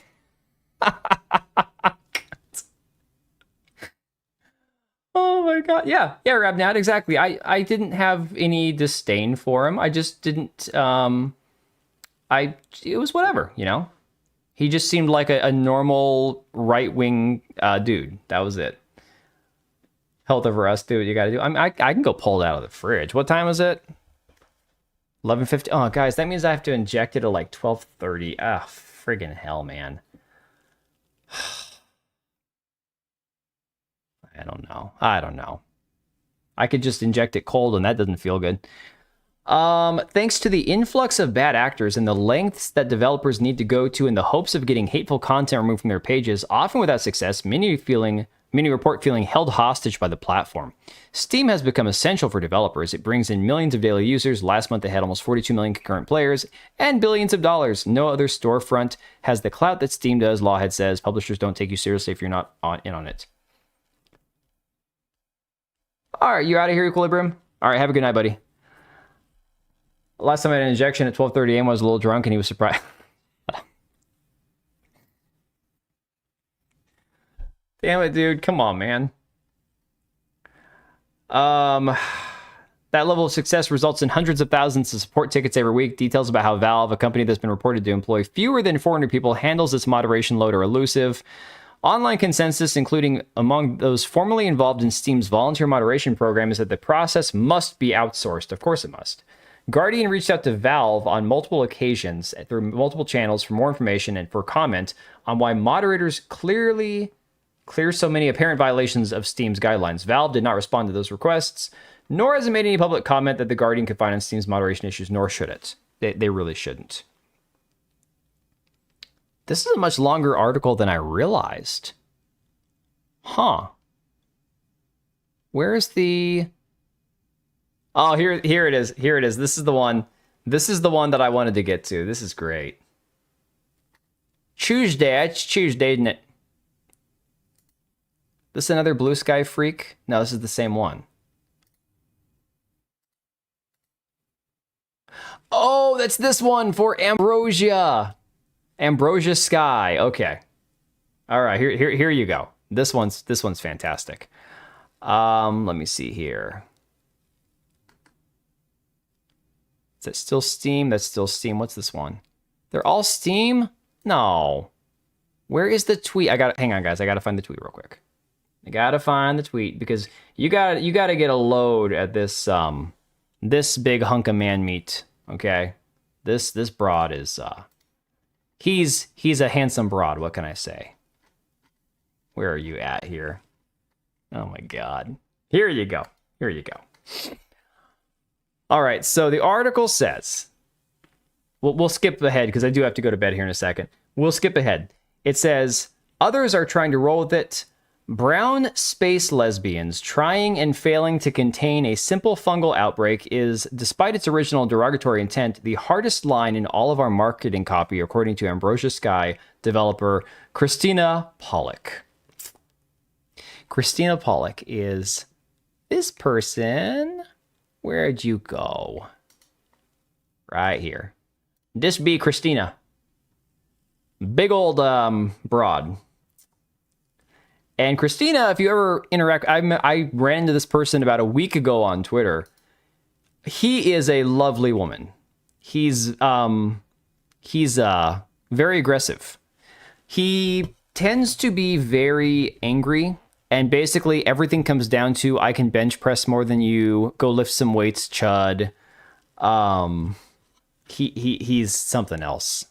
I'm afraid to scroll on his profile because I'm not sure if a penis is going to pop out at me or not.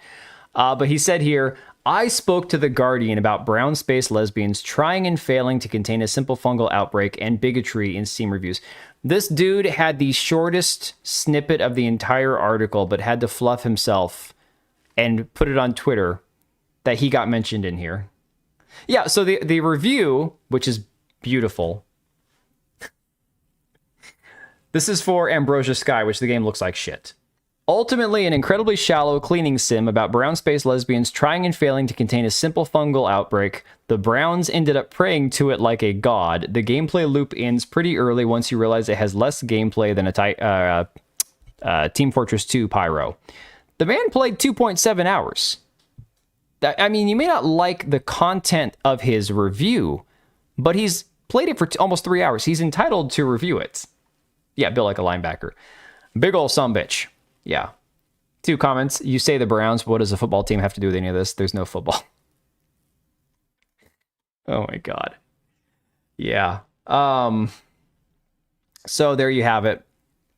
There's more. There's more examples. If you guys want to look at this article for yourself, let me throw it here in the chat. It's crazy. Some of them look like a Philadelphia cab driver and think they'll pass. You know, it's always the funniest thing when you get the ones who are filtered up on Twitter. They've got 10 layers of makeup. They've got the plastic surgery in some cases.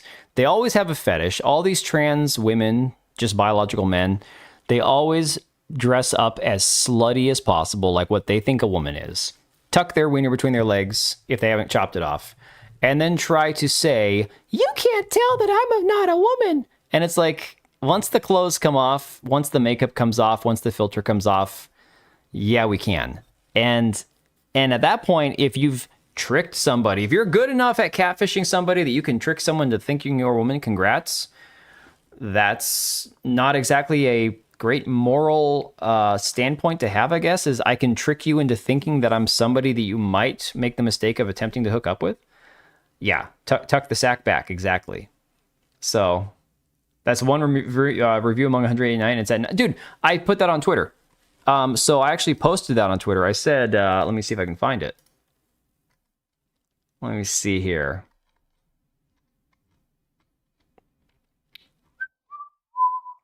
Shouldn't be too far down. Yeah, once again, Steam's under attack, this time over their lack of moderation, allowing anti-woke reviews. Guardian's trying to frame it as, you know, they're like the Wild West of the internet. Beyond that, The Guardian used one negative review for the game Ambrosia Sky, a game with a very positive review score, as an example of bigotry. And again, they only cherry-picked this one because of the fact that it's a developer who's trans, right? If you look at the actual store page for this game, I don't even want to, the trailer just looks terrible. All reviews since November 10th of last year, 189, sitting at very positive. Like, you're gonna look at one review that hurts your feelings and ask them to remove it? I mean, give me a break. This person here also complaining about, like, they threw yellow in there for their favorite identity, right? Maps. They still played it for 5 hours. You still got this person to buy the game and play it for 5 hours. Whether you like the content of their review or not, they still played the game. They still gave you money. Like, give me a break. Yeah, it's literally a squirt your fluid all over the fungus outbreak. I guess your character's probably a lesbian because all these dudes consider themselves lesbians because they think they're a woman. I don't know. Is that one review the only genuine review? It's a good question. Let me see. Game made me wonder, could you get me to do chores if you wrapped a narrative around it? My God, this person wrote their entire life story. If Prey and Power Wash Simulator got together and contemplated mortality. Love collecting scrimbly pimbos while drifting through zero G with my cleaning equipment, but it does feel like every level is shorter than it should be. A few false cold starts, came around to it, can see the quality. Game's interesting, story's moving, gameplay enjoyable. Chill, relaxing game, love world building. I think it just appeals to a certain demographic. So, the people that bought it, I don't know if they all identify a certain way or whatnot. They might not. They might have just seen it somewhere and went like, oh, you know, that's cool. I'll give it a try. The character art, it looks like a man. It looks like a man trying to be a woman. There's no question in my mind. This thing looks hideous. But as far as gameplay goes, it's pretty generic from what I've seen. I thought all these nuts went to Epic. No, nobody actually buys games on Epic. That's the thing. Nobody actually spends any money on Epic. So developers know if you put your game on Epic only, you're not going to make any money. Cleaning sims can be fun for some people. I mean, look, I power washed my driveway for like 15 combined hours over the winter just so I could get all the moss off of it by Christmas Day. I was soaked, cold, you know, freezing, soaking wet, 35-degree weather. Amazing I didn't get sick multiple days in a row for weeks on end. That was not relaxing. So I don't think I would play a video game where I'm just power washing everything. But yeah, who knows? I understand. I get the idea. I get the cathartic release behind it, the feeling of satisfaction when you clean something. I don't know. Say this is someone who 100% power wash simulator and that leaf cleaning thing and the hole digging thing. Oh my God. Yeah, no, I don't know. I've dabbled with some of that stuff before. Like, I get it. My kids have played the Power Wash Simulator stuff, but for me personally, it's like, not exactly something that I'm all hyped up about. So, I should start Gas Station Simulator. Yeah, dude, I did Gas Station Simulator on a stream a couple of years ago. Maybe last year. I was doing that. My Wednesday stream started off as like an indie stream. And then it turned into, I was getting guests on Wednesdays, and then I can't keep up with everything, man. Drug Dealer Sim is all right. I played a bit of that. No, I didn't go very far. It was just, I was supposed to test the game out, use footage from it to fulfill my obligations, and I did that. But, you know, to each their own. No, so Schedule 1 is a better Drug Dealer Simulator. There are multiple drug dealer simulators, 1 and 2 and DLC and spin-offs, I think. But if you're gonna play a drug dealer simulator, the one that everyone loves is Schedule 1. Drug Dealer Sim 2 is supposedly coming out soon. I don't know. I haven't been paying that much attention. Gas Station Sim was actually really fun. That one was fun to stream. Too many games, so it wasn't worth going back for me, but Gas Station Sim was actually a lot of fun. Rest Stop Simulator, one of the most challenging parts is constantly patching up the glory holes. Dude, that sounds like when I'm in desperate for money, my job on the weekend, man. No. Thought it was a different game? No, I think it's the same one. I don't know. Anyways, guys, I'm gonna hit the hay. Yeah, we got derailed. There's no doubt there. We did not hit all the topics I was trying to, but it's all good. $20 is $20 exactly. It's like how I put 4,000 hours into Factorio, but hated doing the same job as an industrial technician.